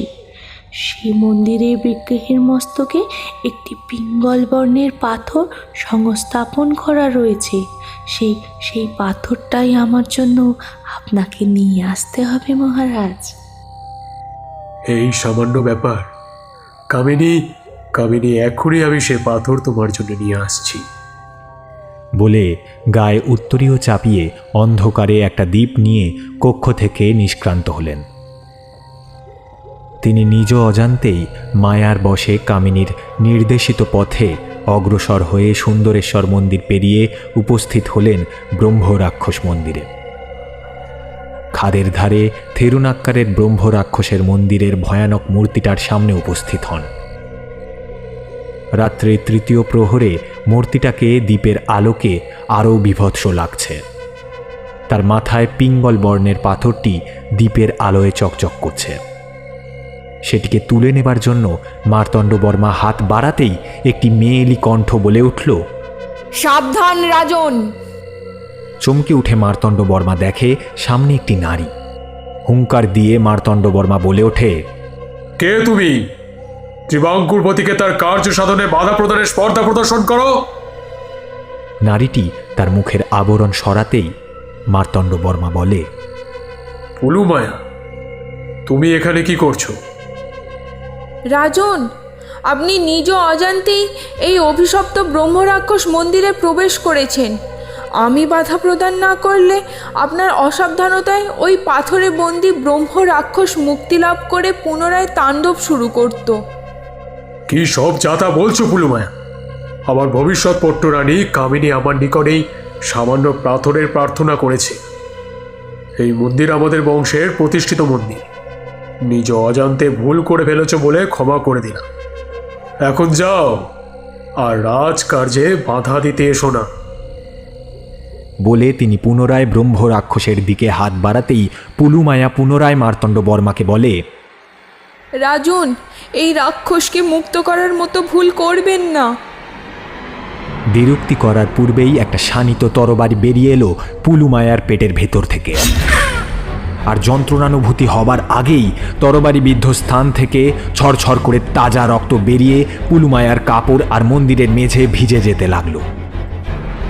পুলুমায়া মুখ থেকে এক রাশ রক্ত উদ্গীরণ করে মেঝেতে পড়ে যাবার আগেই হত্যাকারী তার পেটের বিদ্ধ তরবারিটি বের করে নিতেই মাটিতে লুটিয়ে পড়ে পুলুমায়া। আর পিছনে রক্তাক্ত তরবারি হাতে দাঁড়িয়ে থাকতে দেখা যায় কামিনীকে। এ কি করলে কামিনী?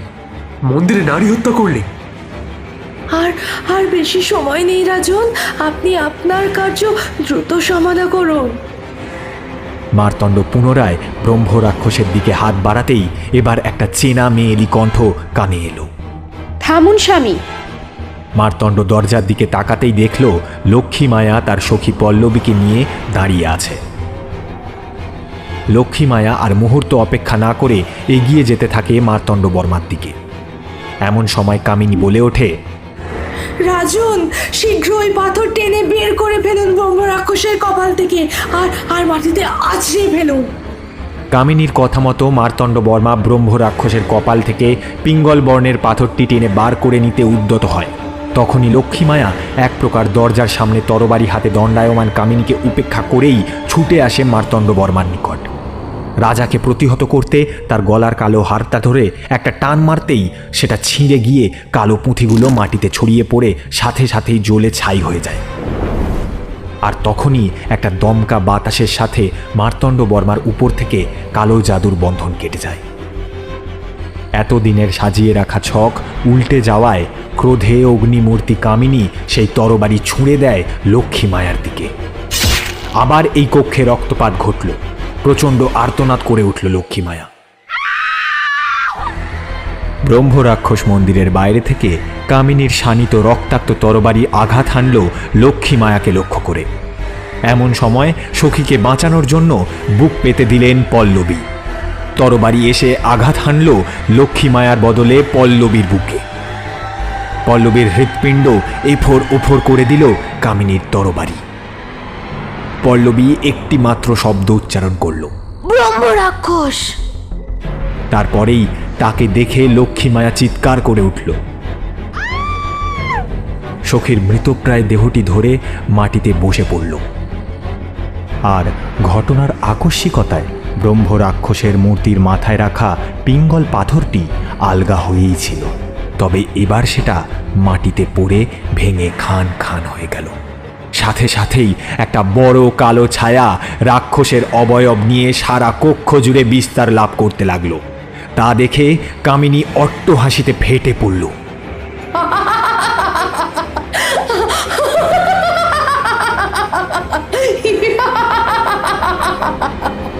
লক্ষ্মী মায়া, তোমার সমস্ত প্রচেষ্টা ব্যর্থ করে মার্তণ্ড বর্মা নিজ অজান্তে ব্রহ্ম রাক্ষসকে মুক্ত করে দিল। এবার শুরু হবে মৃত্যুর ঘটনা প্রবাহ। একে একে ত্রিবাঙ্কুরের প্রতিটি নায়ারকে হত্যা করে নমন্দ্রী ব্রাহ্মণদের হত্যার প্রতিশোধ নেবে ব্রহ্ম রাক্ষস। লক্ষ্মী মায়ার কোলে পল্লবী শেষ নিঃশ্বাস ত্যাগ করল। শোকে লক্ষ্মী মায়া কি করবে বুঝে উঠতে পারছিল না। একদিকে পুলুমায়া আর অন্যদিকে পল্লবীর নিথর দেহ পড়ে আছে। আর কোনো দিকে দেখার মতো মানসিকতা তার নেই। তাই ব্রহ্ম রাক্ষসের কালো অবয়ব তার চোখে পড়েনি। মার্তণ্ড বর্মা সেদিকে তাকিয়ে বিশ্বাভিভূত হয়ে পড়লেন। মনে তার ভীতির সঞ্চার হতে লাগল। তিনি লক্ষ্মী মায়াকে নিয়ে এক প্রকার জোর করে ব্রহ্ম রাক্ষসের মন্দির থেকে বেরিয়ে সুন্দরেশ্বর মন্দিরের সামনে দাঁড়িয়ে থাকা অশ্বপৃষ্ঠে আরোহণ করলেন। তখন মন্দির থেকে নিশুতি রাতের নিস্তব্ধতার সাথে কামিনীর অট্টহাসি ভেসে আসছে। মার্তণ্ড বর্মা আর লক্ষ্মী মায়া যখন রাজধানীতে প্রবেশ করলেন, তখন রাতের আঁধার ধীরে ধীরে কাটছে। প্রহরীরা একসাথে ধাবমান দুটি অশ্বের খুঁড়ে শব্দে সজাগ হয়ে উঠলেন। থিরুনাক্কারের ব্রহ্ম রাক্ষস মন্দিরে তখন এক ভয়াবহ অধ্যায়ের সূচনা হচ্ছিল। আমি ফিরে এসেছি শান্তি। তোমাকে মুক্ত করার জন্য মার্তণ্ড বর্মাকে ডেকে এনেছিলাম। তুমি নিজ দেহ ধারণ করে কেন নিঃশেষ করে দিলে না? তিরুনেলদের অন্তিম বংশ প্রদীপকে কেন নিঃশেষ করে দিলে না? আমি দেহ ধারণ করলেও খুবই দুর্বল।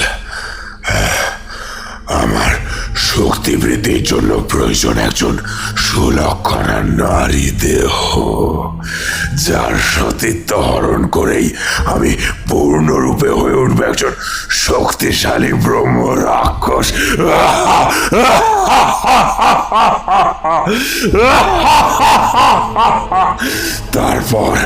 তারপরেই নায়ার গোষ্ঠী আর তিরুনেলদের ওপর আমার এতদিনে জমে থাকা প্রতিহিংসা চরিতার্থ করব।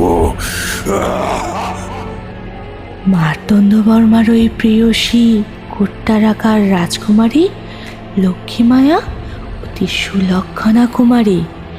ওই নারীর কুমারিত্ব হারানোর আগে ওকে তোমার জন্য উৎসর্গ করব আমি। তবে মার্তণ্ড বর্মা হয়তো বুঝতে পেরে গিয়েছে যে আমি তোমায় জাগ্রত করতেই রাজমাতার চোখে ধুলো দিয়ে প্রবেশ করেছিলাম ত্রিবাঙ্কুরের রাজপ্রাসাদে। আমার স্বরূপ হয়তো রাজমাতা কিছুটা বুঝতে পেরে গিয়েছিলেন, তাই বিষ তীর দিয়ে রাজমাতাকে হত্যা হত্যা করে কাজটা হাসিল করতে হয়েছে আমাকে। এখন রাজপ্রাসাদে আমি আর প্রবেশ করতে পারবো না। তোমাকেই লক্ষ্মী মাকে হাসিল করতে ছদ্মবেশে ত্রিবাঙ্কুর মহলে প্রবেশ করতে হবে। ত্রিবাঙ্কুর মহলের উদ্দেশ্যে তাহলে যাত্রা শুরু করা যাক। তবে রুক্মিণী, তুমি আমায় মুক্ত করতে যে অসীম বীরত্ব প্রদর্শন করেছ, তাতে আমাদের মিলন ত্বরান্বিত করতে আমাকে আমার শক্তি ফিরে পেতেই হবে। তার জন্য প্রয়োজন ওই সর্বসুলক্ষণা লক্ষ্মী মায়ের সাথে সঙ্গম দ্বারা ওর কুমারিত্ব হরণ করা। ততক্ষণে তোমার কাজ হলো ময়ূরভট্টের পুত্র সোমনাথের অস্থিতে খোদিত সূর্য শতকের লুকানো পুঁথিটির সন্ধান করা। তবে রুক্মিণী, তুমি কিরূপে মহলে প্রবেশ করলে? রাজা লক্ষ্মীরাজ কুদম্ব বর্মার হত্যার পর আমি তার দেহরক্ষকদের লালসার শিকার হওয়ার আগে আত্মহত্যা করি। আমার দেহ তো বিনষ্ট হয়, কিন্তু আত্মার মুক্তি ঘটেনি। আমার দেহকে ওরা তোমার মন্দিরের ওই নিচের মাটিতেই পুঁতে দেয়।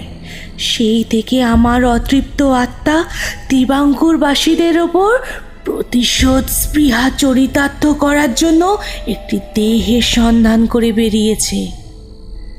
কুদম্ব বর্মার মৃত্যুর পর রাঘব বর্মা তখনও নাবালক। আমি বহুবার প্রচেষ্টা করে গিয়েছি তাকে হত্যা করে এই নায়াদের সমুচিত শিক্ষা দিতে, কিন্তু দেহ ধারণের অভাবে তা পেরে উঠিনি। তবে সুযোগ আমার হাতে আসে অভাবনীয়ভাবে। সন্তান সম্ভবা উমা দেবী তার স্বামী রাঘব বর্মার সাথে পদার্পণ করে এই থিরুনাক্কার মন্দিরে। তখন কোল্লামের এক নায়ার দম্পতি এসেছিল সুন্দরেশ্বরের দর্শনে। আমি সেই নারী দেহে ভর করি। প্রেতলোকের মায়াজাল বিস্তার করে আমি সুন্দরেশ্বরের মন্দিরে একাকী রাঘব বর্মাকে উমাদেবীর রূপ ধারণ করে নিয়ে আসি এই ব্রহ্ম রাক্ষস মন্দিরে। তাকে নানাভাবে ছলা কলা করে বারংবার প্রশ্ন করেছি সেই পুঁথি কোথায়, কিন্তু কিছুতেই তা জানতে পারিনি। রাজমাতা মোহিনী আর মুসাস্বামীর পরিবারই একমাত্র জানেন সেই পুঁথির কথা। তাই ভবিষ্যতে কাজে লাগতে পারে বলে তোমার মন্দিরের গর্ভগৃহে রাঘব বর্মাকে বন্দি করে রেখেছি। তারপর উমাদেবীর চিৎকারে যখন দেহরক্ষীরা এসে পৌঁছায়, আমি তখন সেই দম্পতির সাথে কোল্লামের উদ্দেশ্যে যাত্রা করি। দুর্ভাগ্যক্রমে সেই নায়ার মহিলা সন্তান প্রসব করতে গিয়ে মারা যায়। তখন তার সদ্যজাত সন্তান কামিনীর দেহ ধারণ করে আমি কোল্লামে সঠিক সময়ের অপেক্ষা করতে থাকি। একদা রাজমাতা মোহিনী যখন সেই স্থান দিয়ে ভ্রমণকালে বেরান, আমি বরাহের রূপ ধারণ করে তার রথ আক্রমণ করে রথকে ক্ষতিগ্রস্ত করি, সারথীকে হত্যা করি। তাতে রাজমাতা বেশ আহত হন। সেই সময় আমি পুনরায় রূপসী কামিনীর রূপে তার সেবা শুশ্রূষা করে তাকে সুস্থ করে তুলি। তিনি আমার রূপ ও সেবায় তুষ্ট হয়ে আমায় ত্রিবাঙ্কুর মহলে নিয়ে আসেন মার্তণ্ড বর্মার সাথে বিবাহ দেওয়ার জন্য।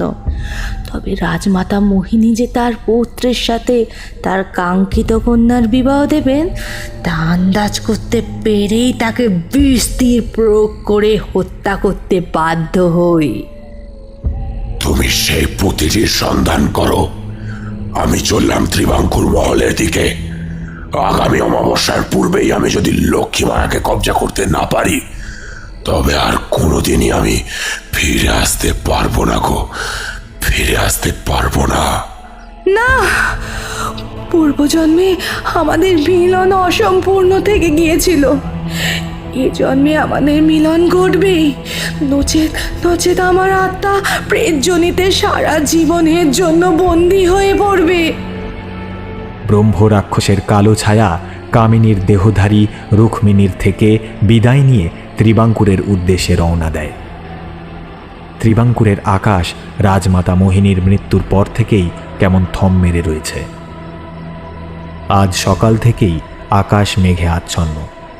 ত্রিবাঙ্কুরবাসী দেখল আকাশে একটি কালো ধোঁয়ার সঞ্চারণ ঘটছে, আর তাদের ঘরের পালিত হাঁস মুরগিগুলো ছটফট করছে, আর গরু বাছুর ছাগলগুলো বিপদের আশঙ্কায় চিৎকার করতে লাগলো।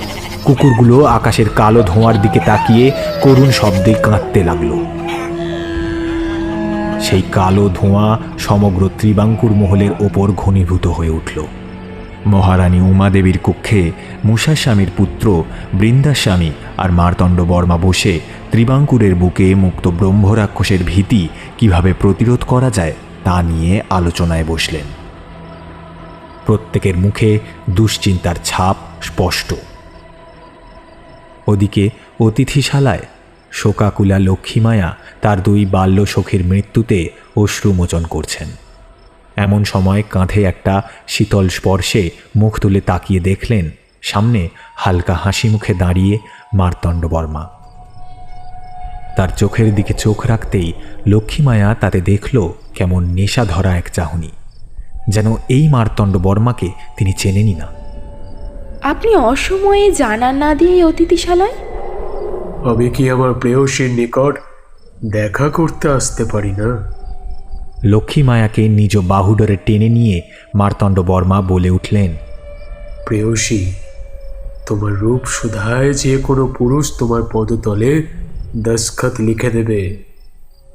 এসো প্রিয়ে, তোমার অধর সুধায় আমি ডুব দিই। বলে লক্ষ্মীমায়ার মুখের কাছে নিজের মুখ নিয়ে এলেন, আর লক্ষ্মীমায়ার কেশদাম ডান হাতের মুঠিতে ধরে তার অধর নিজ অধরের কাছে নিয়ে এলেন এক প্রকার জোর করেই। মার্তণ্ড বর্মার কাম তৃষ্ণ চোখে চোখ রেখে লক্ষ্মীমায়ার কেমন যেন বুকটা ছ্যাঁত করে উঠল। তার এতদিনের পরিচিত ত্রিবাঙ্কুরপতি অতি সচ্চরিত্র। তিনি আজ পর্যন্ত কোনো দিন তার উপর বলপূর্বক কোনো সিদ্ধান্তই চাপিয়ে দেননি।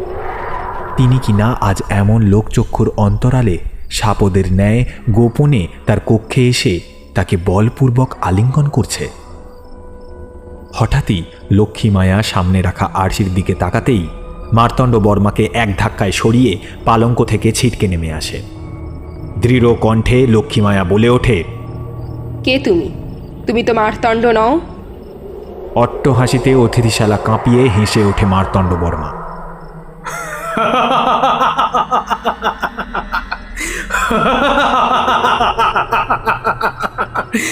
কি হলো, কি হলো প্রেয়সী?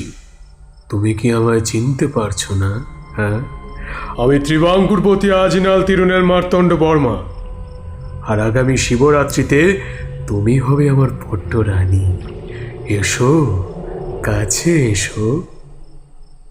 লক্ষ্মীমায়া আরশিতে তাকিয়ে দেখল সেখানে গৌরবর্ণ সুকুমার মার্তণ্ড বর্মার পরিবর্তে প্রতিফলিত হচ্ছে এক কদাকার রাক্ষসের ঘোর কৃষ্ণাকার ভীষণ দর্শন দেহ, যার মাথার পিছন থেকে বিছের মতো নেমে এসেছে একটা কুটুমি।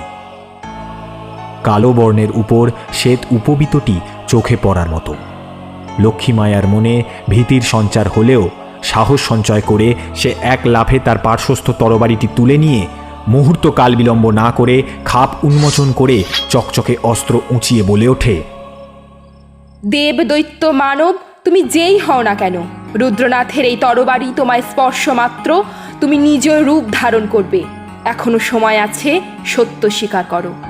ব্রহ্মরাক্ষস এই ক্ষত্রিয় নারীর অসামান্য বীরত্বে মুগ্ধ হয়ে মনে মনে বলে, এই নারীর দেহ ভোগ করে একে আমার সেবাদাসী করে রাখবো আমি। রূপ ও বীরত্বে এই নারী অসামান্য। যখন ইচ্ছে এই নারীকে শয্যা সঙ্গিনী করে আমার বশীভূত করে রাখবো। লক্ষ্মীমায়ার হুঙ্কারে বাইরে থাকা রক্ষকরা ছুটে এলো অতিথিশালায়। সেখানে মার্তণ্ড বর্মাকে দেখে তারাও অতীব বিস্মিত হল। ততক্ষণে মন্ত্রণালয়ে এই খবর মহারানী ও আসল মার্তণ্ড বর্মার কানে পৌঁছাতেই তারাও ছুটে এলেন অতিথিশালায়। তখন মার্তণ্ড বর্মাকে দেখে আঙুল উঁচিয়ে লক্ষ্মীমায়া বলে ওঠে, দেখুন স্বামী, আপনার ছদ্মবেশে এই পামর এই কক্ষে প্রবেশ করে আমার সাথে অসভ্যতা করতে উদ্যত হয়েছে। এই ভণ্ডকে সমুচিত শিক্ষা দিন। এখনই বন্দি করো এই ভণ্ডকে। রক্ষীরা অস্ত্র নিয়ে তাকে ধরতে গেলে নিমেষে নকল মার্তণ্ড বর্মার দেহ থেকে বেরিয়ে আসে কালো ধোঁয়ার আবরণ, আর নিমেষে ব্রহ্ম রাক্ষস তার নিজ মূর্তি ধারণ করে। ব্রহ্ম রাক্ষসের বিভৎস অবয়ব দেখে সেখানেই মহারানী উমাদেবী মূর্ছিত হয়ে ভূতলে পতিত হন। আর অট্টহাসি হেসে ব্রহ্ম রাক্ষস গম্ভীর কণ্ঠে বলে ওঠে,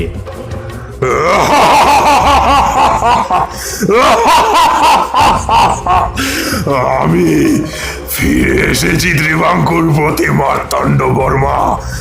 নম্রুদ্র ব্রাহ্মণের হত্যার প্রতিশোধ নিতে আমি ফিরে এসেছি। এবার তিরুনেল বংশের অন্তিম প্রদীপ তোমাকে হত্যা করে ধূলিসাৎ করে দেব ত্রিবাঙ্কুর রাজ্য।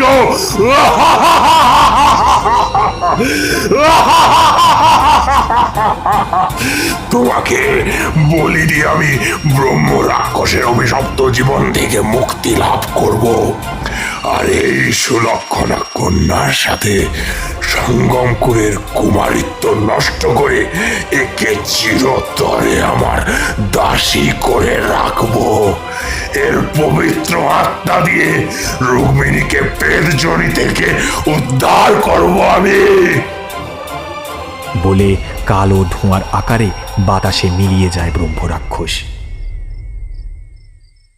লক্ষ্মীমায়া আর দাসীরা মিলিয়ে সেবা করে উমাদেবীর জ্ঞান ফেরালেও অতীতের ভীতির দরুন তিনি অত্যন্ত ব্যাকুল হয়ে ওঠেন। এতদিন মার্তণ্ড বর্মা তাদের অভিশপ্ত থিরুনাক্কার মন্দিরের কাহিনী টুকরো টুকরো কিছু শুনেছিলেন, তবে রুক্মিণীর বা ব্রহ্ম রাক্ষসের মুক্তির ব্যাপারে সঠিক কিছু জানতেন না। তাই বৃন্দাশ্যামের দিকে তাকিয়ে তিনি বলে উঠলেন, ব্রহ্ম রাক্ষস যা বলে গেল আপনি সেই ব্যাপারে আলোকপাত করতে পারবেন? বৃন্দাস্বামী শুষ্ক বদনে বললেন, ব্রহ্মরাক্ষস মুক্তি পেয়েছে সেটা চিন্তার বিষয় ছিল, তবে রুক্মিণীর সাথে যদি ব্রহ্মরাক্ষসের মিলন ঘটে তবে বিনাশ অবশ্যম্ভাবী। আমি তো আপনার কথার কিছুই বুঝতে পারছি না। কোট্টারাকার রাজকুমারীকে কি আপনি পট্টরানী করবেন বলে স্থির করে ফেলেছেন? হ্যাঁ, কেন বলুন তো? যত শীঘ্র সম্ভব আপনারা বিবাহ সম্পন্ন করুন। দেবী লক্ষ্মীমায়া সর্বসুলক্ষণা। এমন নারীর কুমারিত্ব ব্রহ্মরাক্ষসকে প্রভুত্ব করার শক্তি যোগাবে। তখন ময়ূরভট্টের সূর্য শতকের সৌরমন্ত্র তার গতিরোধ করতে পারবে না। কিছুদিন হলো সবে রাজমাতার মৃত্যু ঘটেছে, এখনো দেরাত্রিও কাটেনি। শোকস্পর্শী গৃহে কি করে শুভানুষ্ঠান হবে বৃন্দাস্বামী? পিতাকে ময়ূরভট্ট বলে গিয়েছিলেন ব্রহ্মরাক্ষস মন্দিরেই সূর্য শতক পুঁথি সংরক্ষিত আছে। ওই পুঁথি অশুভ শক্তির হাতে পড়লে সমূহ বিপদ। তার আগে প্রয়োজন দেবী লক্ষ্মীমায়ার সুরক্ষা, কারণ দেবীকে যদি কোনোভাবে ব্রহ্মরাক্ষসের অপূর্ণ অবয়ব বশীভূত করতে সক্ষম হয় তবে সে রক্ষদের ন্যায় অমিত শক্তির অধিকারী হয়ে উঠবে, আর ব্রহ্মজ্ঞানের অধিকারীকে তখন প্রতিরোধ করা দুঃসাধ্য হয়ে পড়বে। তাই আমি চেষ্টা করছি আপনাদের কুলপ্রায়শ্চিত্ত দ্রুত সম্পন্ন করে আপনাদের বিবাহ যাতে তাড়াতাড়ি দেওয়ার ব্যবস্থা করা যেতে পারে। ততদিন দেবীর সুরক্ষার দিকে কড়া নজর রাখবেন। সকলে চলে যেতেই লক্ষ্মীমায়া বলে উঠল, স্বামী, আমি রাজধানীতে পদার্পণ মাত্র রাজমাতার মৃত্যু হলো। এখন আমার জন্যই ব্রহ্ম রাক্ষসের কালো ছায়া আপনার উপর ঘনীভূত হয়েছে, তবে জীবন রেখে কি লাভ? ছি লক্ষ্মীমায়া, তুমি না ক্ষত্রিয়া নারী? ক্ষত্রিয় ধর্ম কবু বিস্মৃত হও না। সুজনের পালন আর দুষ্টের দমন করাই তো আমাদের জীবনের মুখ্য উদ্দেশ্য। তুমি কেবল সাবধানে থেকো প্রিয়ে, আমি তোমার জন্য কড়া পাহারার ব্যবস্থা করছি। সেদিন আর কোনো প্রকার বিঘ্ন ঘটেনি। রাতে লক্ষ্মীমায়ার জন্য মহারানী উমাদেবীর পাশের কক্ষে থাকার বন্দোবস্ত করা হলো। রাজপুরী যখন নিশুতি রাতে নিঝুম, তখন মাঝরাতে মেয়েলি কান্নার শব্দ শুনে লক্ষ্মীমায়ার ঘুম ভেঙে গেল। সে পালঙ্কে বসে দেখল দূরে কেউ যেন তার কক্ষে কাঁদছে ফুঁপিয়ে ফুঁপিয়ে। এক হাতে দীপ আর অন্য হাতে তরবারি নিয়ে সতর্ক পদক্ষেপে এগিয়ে এসে দেখল উমাদেবী তার পালঙ্কের নিচে বসে কাঁদছেন। তিনি সন্দিগ্ন চোখে দীপটা রেখে আরশিটা নিয়ে এগোতে দেখল তাতে সত্যিই উমাদেবীর প্রতিচ্ছবি পড়েছে। লক্ষ্মী মায়া তরবারি রেখে উমাদেবীকে হাত ধরে পালঙ্কে বসিয়ে জিজ্ঞাসা করল, মহারানী, আপনি এত রাতে আমার কক্ষে এভাবে কাঁদছেন কেন? কন্যা, আমি যে বড়ই হতভাগিনী। অল্প বয়সে সেই কবে স্বামী আমার নিরুদ্দেশ হয়ে যান থিরুনাক্কারের মন্দির থেকে। সেজন্য রাজমাতা মোহিনী চিরকালই আমাকে দোষারোপ করে গিয়েছেন। আমি যদি সুন্দরেশ্বরের মন্দির দেখবার আবদারটুকু না করতাম তো আজ তারই অবস্থা হতো না। আমাদের বংশের একমাত্র অন্তিম প্রদীপ মার্তণ্ড, তুমি তাকে রক্ষা করো। আমি মা হয়ে তোমার কাছে আমার সন্তানের প্রাণ ভিক্ষা চাইছি। বড় আশা নিয়ে এসেছি তোমার কাছে। আমায় তুমি রিক্ত হস্তে ফিরিয়ে দিও না, ফিরিয়ে দিও না। আপনি আমার মাতৃতুল্য, এভাবে অনুনয় করবেন না। আপনি আদেশ করুন, আমি আপনার জন্য ত্রিবাঙ্কুর প্রতির জন্য কি করতে পারি। আজ ব্রহ্মরাক্ষসের দূতি কামিনী এসেছিল। সে আমায় বলে গিয়েছে আমার স্বামী অর্থাৎ মার্তণ্ডের পিতা এখনও জীবিত আছেন। তাকে তারা থিরুনাক্কার মন্দিরের কোনো এক গুপ্ত স্থানে নাকি লুকিয়ে রেখেছে। তুমি যদি নিজেকে ব্রহ্মরাক্ষসের কাছে সমর্পণ করো তবে ওরা আমার স্বামীকে মুক্ত করে দেবে, আর মার্তণ্ডেরও কোনো অনিষ্ট ওরা করবে না। এ কথা আপনার পুত্র জানে? সে সবটুকু শুনে বলেছে এসব নাকি শুধুই ভেলকি। তাই নিরুপায় হয়ে তোমার কাছে ছুটে এসেছি আমি। তুমিই পারো আমার স্বামী আর সন্তানকে রক্ষা করতে, তুমিই পারো। আপনার ইচ্ছা পূরণ করতে আমি দায়বদ্ধ। তবে ত্রিবাঙ্কুর প্রতি আমায় স্মরণ দিয়েছেন, তাই ওনার কাছ থেকে বিদায় গ্রহণ না করে আমি যে মহল ছাড়তে পারবো না। এই বলে মহারানী উমাদেবীর নিকট বিদায় নিয়ে লক্ষ্মী মায়া উপস্থিত হয় মার্তণ্ড বর্মার কক্ষে। সেই রাতে মহারাজের প্রতিও নিদ্রা দেবী রুষ্ট ছিলেন। লক্ষ্মী মায়ার দৃঢ় সিদ্ধান্তের কাছে মার্তণ্ড বর্মার কিছু বলার ছিল না।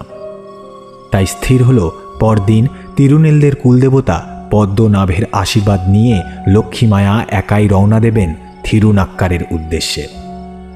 আর রাঘব বর্মা ও মার্তণ্ড বর্মার জীবনের বিনিময়ে লক্ষ্মী মায়া নিজেকে বলি প্রদত্ত করবেন ব্রহ্মরাক্ষসের নিকট। মার্তণ্ড বর্মা তার প্রেয়সীর চিন্তায় মগ্ন হয়ে পড়লেন। বৃন্দাস্বামী লক্ষ্মী মায়াকে বিদায় জানানোর পূর্বে বললেন, দেবী, আপনার সাহস আর আত্মত্যাগ সর্বদা ত্রিবাঙ্কুরবাসী মনে রাখবে। শুধু এটুকু মনে রাখবেন, চক্ষুর পেছনে নিহিত থাকে প্রাণ ও ভোমরা। ত্রিবাঙ্কুরবাসী চোখের জলে লক্ষ্মী মায়াকে বিদায় করলেন। দেবী একটি অশ্বপৃষ্ঠে আরোহণ করে চললেন থিরুনাক্কার মন্দিরের দিকে। ওদিকে ব্রহ্মরাক্ষসের এতদিনের অভিপ্সা পূর্ণ হতে চলেছে। সেই আনন্দে থিরুনাক্কা পৈশাচিক অট্টহাসিতে কেঁপে কেঁপে উঠতে লাগল। লক্ষ্মী মায়া যখন থিরুনাক্কারে পৌঁছালেন তখন সূর্যাস্ত হয়েছে। তার গনগনে রূপে ব্রহ্মরাক্ষস ছটফট করতে লাগল। কামিনী গর্ভগৃহে বলির প্রস্তুতি নিচ্ছে। সেখানেই বন্দী মার্তণ্ড বর্মার পিতা বৃদ্ধ রাঘব বর্মা। লক্ষ্মী মায়াকে দেখে ব্রহ্মরাক্ষস এক ব্রাহ্মণ সন্তানের বেশে তর্তুমুণ্ডু পরনে প্রেমালিঙ্গন করে তাকে মন্দিরের সেই গোপন গর্ভগৃহের দিকে নিয়ে চললেন, যেখানে পৈশাচিক মতে আজ লক্ষ্মী মায়াকে সম্ভোগ করে তাকে বলি দিয়ে কামিনী আর ব্রহ্মরাক্ষস মুক্তি লাভ করবে। লক্ষ্মী মায়াও নির্বিকার চিত্তে ব্রহ্মরাক্ষসের সাথে এগিয়ে চললেন মন্দিরের গোপন গর্ভগৃহের দিকে। থিরুনাক্কার মন্দির আজ ভীষণ রকম নিঝুম। আকাশে মেঘ করে গুমট পরিবেশ রচনা করেছে। আশেপাশে একটা জন্তুও নেই। আসন্ন বিপদের সংকেতে তারা সকলে জঙ্গলে আত্মগোপন করেছে। কেবল কয়েকটা শকুন তীক্ষ্ণ চোখে চারপাশে নজর রাখছে। খুব ভালো করে পর্যবেক্ষণ করলে বোঝা যায় শকুনগুলো যেন যন্ত্রের মতো কারোর আজ্ঞা পালন করছে। প্রত্যেকের চোখগুলো কেমন যেন রক্তিম বর্ণের, আর মুখে যেন হিংস্র অভিব্যক্তি। গুমোট পরিবেশে একটা পাতা পর্যন্ত নড়ছে না। মন্দিরের দক্ষিণ ভাগে নিস্তব্ধ পরিবেশের মধ্যে গম গম করছে পিশাচ মন্ত্র। রুক্মিণী জীবৎকালেই টের পেয়েছিল যে তার অভিসার বেশি দিন লোকচক্ষুর অন্তরালে থাকবে না। তাই সে কেশান্ত্রীর ভগিনীর সাথে গোপনে কালো জাদুর চর্চা করত। সে জানত তিরুনেল বংশের ওপর সুন্দরেশ্বরের কৃপা বিরাজমান। একমাত্র পিশাচতন্ত্রেই সে পাবে তার লক্ষ্যের সন্ধান। কেশান্ত্রীর ভগিনীর পরামর্শে তাই রুক্মিণী পিশাচদেবকে নিজ রক্ত আহুতি দিয়ে মৃত্যুর পর নিজের আত্মাকে বিক্রি করে দিতে প্রতিজ্ঞাবদ্ধ হয়েছিল। তবে আত্মহত্যার দরুন তার আত্মা প্রেতজনিতে আবদ্ধ হয়ে পড়ে। অন্ধকার পিশাচ জগৎ অবধি সে পৌঁছতে পারেনি। তাই নায়ার দম্পতির দেহ ধারণ করে রাঘব বর্মার প্রতি প্রতিহিংসা চরিতার্থ করতে চেয়েছিল। তবে পিশাচ জগতের নিয়ম অনুসারে কেবল উচ্চ বর্ণের নিখুঁত পুরুষের বলি ও রক্ষকুলজাত কোনো পুরুষের রক্ত ছিল আবশ্যক।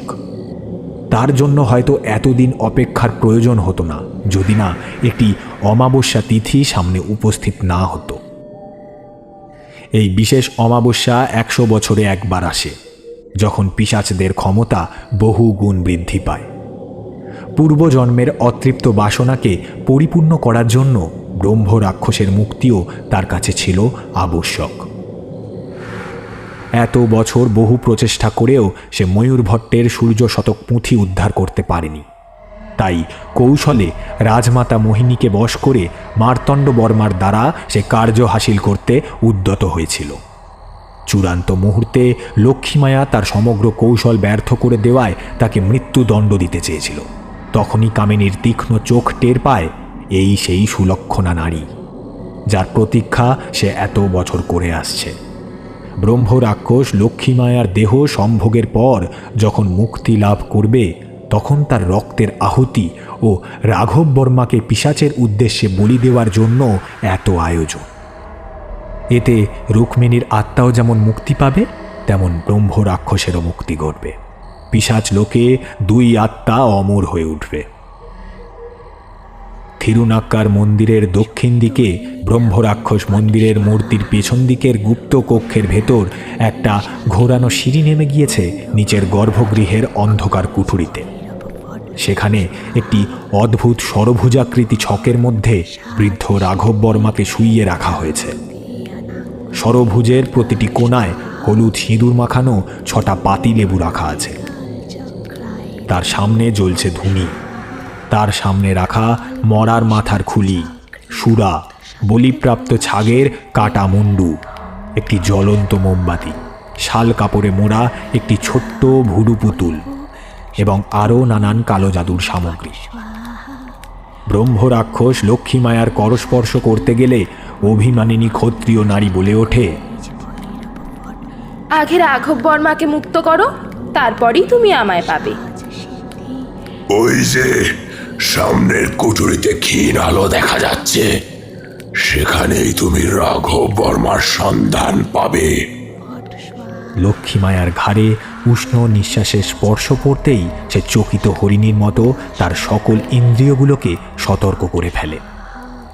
বিপদ আসন্ন জেনে পদ্মনাভর স্মরণ করে 1 কদম এগোতেই তার সামনে বাধা হয়ে দাঁড়ায় ব্রহ্ম রাক্ষস, যুবক কেশান্ত্রীর সুকুমার রূপে।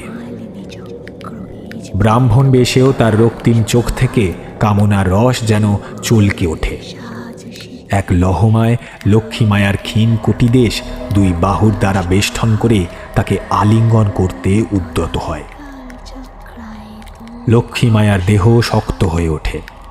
দূর থেকে কামিনীর বিড়বিড় করে জপ করা মন্ত্রের শব্দ কানে আসতে লাগল।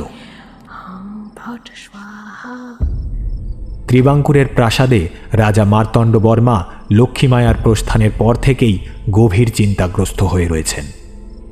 অস্থিরভাবে নিজ কক্ষে পদচারণা করছেন। বৃন্দার স্বামী তাকে মহল থেকে বের হতে নিষেধ করেছে। অশুভ অমাবস্যা পৃথিবীতে তার গ্রহণ লাগিয়েছে, সেই সাথে অশুভ শক্তির ক্ষমতাও দ্বিগুণ হয়ে উঠেছে। নিজের স্বার্থে তিনি এক নারীকে যে পরম বিপদের মুখে ঠেলে দিয়েছেন সে কথা ভাবলেই মনটা তার বীরত্বে ধিক্কার দিয়ে উঠছে। তবে লক্ষ্মীমায়ার চরম বিপদ জেনেও বৃন্দাস্বামী তাকে একা ওই অভিশপ্ত থিরুনাক্কার মন্দিরে কেন যেতে দিলেন? পদ্মনাভপুরম থেকে কুলদেবতার মন্দির দর্শনের আগে বৃন্দাস্বামী একা লক্ষ্মীমায়ার সাথে কি এত জল্পনা করছিলেন? এই সব ভেবে তার উদ্বেগ ক্রমে বৃদ্ধি পেতে লাগল। হঠাৎ পালঙ্কের দিকে চোখ পড়তেই মার্তণ্ডবর্মা চমকে উঠলেন। এ কি, লক্ষ্মীমায়া যে তার তরবারিটা এখানেই ফেলে গেছে, তবে তবে তার জীবন তো বিপন্ন। যতই বৃন্দাস্বামী নিষেধ করুক, তাকে যে লক্ষ্মীমায়াকে বাঁচাতে যেতেই হবে।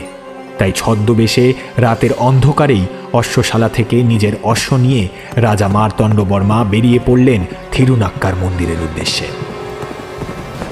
ত্রিবাঙ্কুর মহল থেকে কিছু দূর অগ্রসর হতেই তার পথ রোধ করে দাঁড়ালো আরও একটি অশ্ব। তিনি তাকে হুঁশিয়ার দেওয়ার আগেই তিনি অভিবাদন জানাতেই মার্তণ্ডবর্মা বিস্মিত হয়ে বলে উঠলেন, আপনি বৃন্দাস্বামী অসময়ে এখানে কি আমার গতিরোধ করবেন বলে উপস্থিত হয়েছেন? না মহারাজ, আমি মহারানী উমাদেবী আর প্রজাগণকে লক্ষ্মীমায়ের আহুতির বিনিময়ে যে ব্রহ্মরাক্ষস ধ্বংস হবে আর রাঘব বর্মা ফিরে আসবেন সেই আশ্বাসকে বিশ্বাসযোগ্য করতে সকলের সম্মুখে আপনাকে মহলে বন্দি থাকতে বলেছিলাম আজ রাতের জন্য। তবে আপনি বীর, আমি জানতাম দেবী লক্ষ্মীমায়ার বিপদ জেনে আপনি নিশ্চিন্ত হয়ে ঘরে বসে থাকতে পারবেন না। তাছাড়া আমাদেরও এবার যাওয়া প্রয়োজন। দুই অশ্বারোহী দ্রুত অশ্বচালনা করে এসে যখন থিরুনাক্কার মন্দিরে পৌঁছলেন তখন রাত্রি নেমে এসেছে। নিস্তব্ধ পরিবেশে কামিনীর মন্ত্রোচ্চারণের শব্দ ক্ষীণ হলেও কানে আসছে। দুজন সতর্কভাবে সুন্দরেশ্বরের মন্দিরের দক্ষিণে ব্রহ্মরাক্ষস মন্দিরে প্রবেশ করলেন। সেখানে প্রদীপের ক্ষীণ আলোতেই মূর্তির পিছন থেকে কালো সুতোয় বাঁধা এক বান্ডিল অস্থি বার করে আনলেন বৃন্দাস্বামী। রাজন, লক্ষ্মীমায়াকে আমি এখানে আসার আগেই তার কর্তব্য বুঝিয়ে দিয়েছি। এখন পদ্মনাভই সহায়। আপনি ওই গুপ্ত সিঁড়িপথে গিয়ে রাঘব বর্মাকে উদ্ধারের প্রচেষ্টা করুন। রাজা মার্তণ্ডবর্মা পা টিপে টিপে ক্ষীণ আলোকের ধারা অনুসরণ করে গর্ভগৃহের সামনে যখন উপস্থিত হন তখন সামনের দৃশ্য দেখে তার রক্ত গরম হয়ে ওঠে। এক নম্বুদ্রী ব্রাহ্মণ তার লক্ষ্মীমায়ার কোটিদেশ বেষ্টন করে তাকে আলিঙ্গন করতে উদ্যত। এখন ঠান্ডা মাথায় কাজ হাসিল করতে হবে। পাশের কুঠুরিতে তন্ত্র ছকের সামনে বাঁধা এক বৃদ্ধ, আর ধনির ওপরে সেই মৃগনয়নী কামিনী স্বল্প বসনে চোখ বুজে কি সব মন্ত্র উচ্চারণ করে চলেছে। এমন সময় কেড শান্ত্রীর দেহের পরিবর্তন ঘটতে শুরু করল। তার দেহ ক্রমে কালো ধোঁয়ায় পরিব্যাপ্ত হয়ে ব্রহ্মরাক্ষসের রূপ লাভ করে হুঙ্কার দিয়ে উঠল। তাতে জপ থামিয়ে কামিনী বলে উঠল, দ্রুত দ্রুত কার্য সমাধা করো, সেই কাঙ্ক্ষিত সময় আসন্ন, যখন আমাদের দুজনের মুক্তি ঘটবে আর আমরা চিরতরে পিশাচ লোকে বিরাজ করব। এমন সময় ব্রহ্মরাক্ষস বলপূর্বক লক্ষ্মীমায়ার বক্ষের আঁচল উন্মুক্ত করতেই চোখের নিমেষে লক্ষ্মীমায়া তার কোটি দেশে লুকোনো রূপোর ছুরিকা দিয়ে ব্রহ্মরাক্ষসের মাথার ঠিক পিছনের কুটুমির ওপর বসিয়ে দিতেই প্রচণ্ড চিৎকার করে ব্রহ্মরাক্ষস মাটিতে পড়ে ছটপট করতে লাগল। এমন সময় মন্দিরের ওপর থেকে এক নিঃশ্বাসে এক স্তোত্র পাঠের শব্দ শোনা যেতে লাগলো, যার দরুন ব্রহ্মরাক্ষসের দেহটা জ্বলে উঠল। তীব্র যন্ত্রণায় ছটফট করতে করতে গগন বিদারী চিৎকার করতে লাগলো ব্রহ্মরাক্ষস। সেই অমানবিক চিৎকারে সমস্ত পরিবেশ যেন কেঁপে কেঁপে উঠতে লাগলো। কিছুক্ষণের মধ্যেই ব্রহ্মরাক্ষসের শরীরটা ভস্ম হয়ে পড়ে রইল লক্ষ্মীমায়ার সম্মুখে। ব্রহ্মরাক্ষসের অন্তিম পরিণতিতে শঙ্কিতা কামিনী দ্রুত এক মায়াজাল বিস্তার করে। যার ফলে দূর থেকে কামিনীর জাদুর উপাচার ও প্রক্রিয়া দেখতে পেলেও এক অদৃশ্য বলে যেন কেউ সেই কক্ষে প্রবেশ করতে পারে না। এমন অসহায় অবস্থায় মার্তণ্ড বর্মার চিৎকারে বৃন্দাস্বামী ছুটে আসেন। তিনি কেবল উচ্চ কণ্ঠে বলেন, এই পিশাচতন্ত্রের পরিপূর্ণতা লাভের জন্য একটি নিখুঁত বলি প্রয়োজন। রাঘব বর্মা বৃদ্ধ অসহায় চোখে তাকিয়ে থাকে রাজবেশধারী মার্তণ্ড বর্মার দিকে। তার বুঝতে বাকি থাকে না এই তার পুত্র তথা বর্তমান ত্রিবাঙ্কুরের অধিপতি। শেষবারের মতো অশ্রুমোচন করে সে। ওদিকে কামিনী তার মন্ত্রপাঠ বন্ধ করে হাতে তুলে নিয়েছে একটি রামদা। তার তীক্ষ্ণ ফলাটা প্রথমে একবার রাঘব বর্মার গলা স্পর্শ করে সেটিকে একবার মাথার ওপর তুলে সজোরে আঘাত হানতেই রাঘব বর্মার গলার নলি কেটে লাল রক্তের ছিটে চারিদিকে আর কামিনীর মুখে ছিটকে পড়ল। ছটফট করতে থাকা রাঘব বর্মার করুণ পরিণতি দেখেও তাকে বাঁচাতে না পারায় মার্তণ্ড বর্মা আর লক্ষ্মীমায়া ভীষণ রকম ভেঙে পড়ল। কেবল বৃন্দাস্বামী একবার পদ্মনাভর নাম স্মরণ করে নিশ্চল হয়ে দাঁড়িয়ে রইলেন। রাঘব বর্মার কাটা গলা থেকে ভলকে ভলকে রক্ত মাটিতে পড়ে চারিদিক লাল হয়ে উঠল। তখন তার গলা থেকে কিছুটা রক্ত সংগ্রহ করে কামিনী সেটা যজ্ঞের ধ্বনিতে আহুতি দিয়ে হালকা হাসি মুখে পিশাচ দেবের জাগরণের প্রতীক্ষা করতে থাকে। এমন সময় আচমকাই রাঘব বর্মা সহ তন্ত্রের অন্যান্য উপকরণগুলিতে আগুন ধরে যায়। বিস্মিত কামিনীর হাসি মিলিয়ে গিয়ে সে বলে ওঠে, এ কি হলো? বৃন্দাস্বামী হেসে বলে ওঠেন, তোমার আহুতি সম্পন্ন করতে নিখুঁত বলির প্রয়োজন ছিল, আর রাঘব বর্মার মৃত্যুর পূর্বে তার পায়ের কাছে পড়ে থাকা কাচের টুকরোতে পা দিয়ে নিজেকে খুঁত করে ফেলেছিলেন। তুমি পিশাচের উদ্দেশ্যে যে বলি অর্পণ করেছ তা খুঁত হয়ে যাওয়ায় তোমার সকল প্রচেষ্টা ব্যর্থ হয়েছে। ভয়ে কামিনীর মুখ শুকিয়ে এলো। সে বারংবার কার উদ্দেশ্যে ক্ষমা প্রার্থনা করতে লাগলো। তবে কথায় আছে না, পাপের বিনাশ ঘটবেই। তাই কামিনীকেও তার কৃতকর্মের শাস্তি পেতে হলো।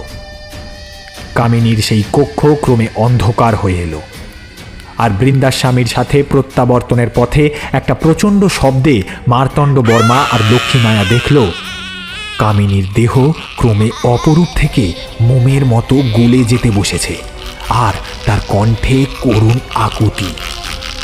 তারপরেই গর্ভগৃহে মৃদু কম্পন অনুভূত হতেই দ্রুত তারা ওপরের দিকে উঠতে লাগলো। ক্রমে গুহার ছাদ থেকে ছোট বড় পাথর খসে খসে পড়তে লাগলো। তিনজন যখন ব্রহ্মরাক্ষস মন্দিরের ওপরের মেঝেতে পা রাখল, ততক্ষণে সেই গর্ভগৃহের ঢোকার পথে অনেকটাই পাথর পড়ে পথ রুদ্ধ হয়ে গিয়েছে। আচমকাই বড় একটা শব্দে তিনজনে ফিরে তাকিয়ে দেখল ব্রহ্মরাক্ষসের মন্দিরের চোরাকুঠুরির সামনে একটা বৃহৎ পাথরের চাঁই খসে পড়ে সিঁড়িতে নামার পুরো পথটাই অবরুদ্ধ করে ফেলেছে।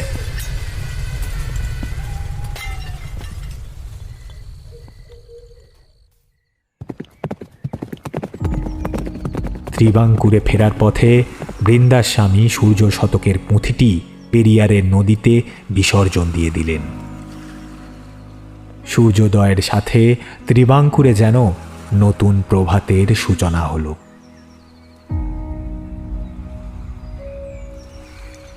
এতক্ষণ আপনারা শুনলেন মাননীয়া সুদীপা দাসের লেখা থিরুনাক্কার মন্দিরের রহস্য। কি গল্পটা ভালো লাগলো তো?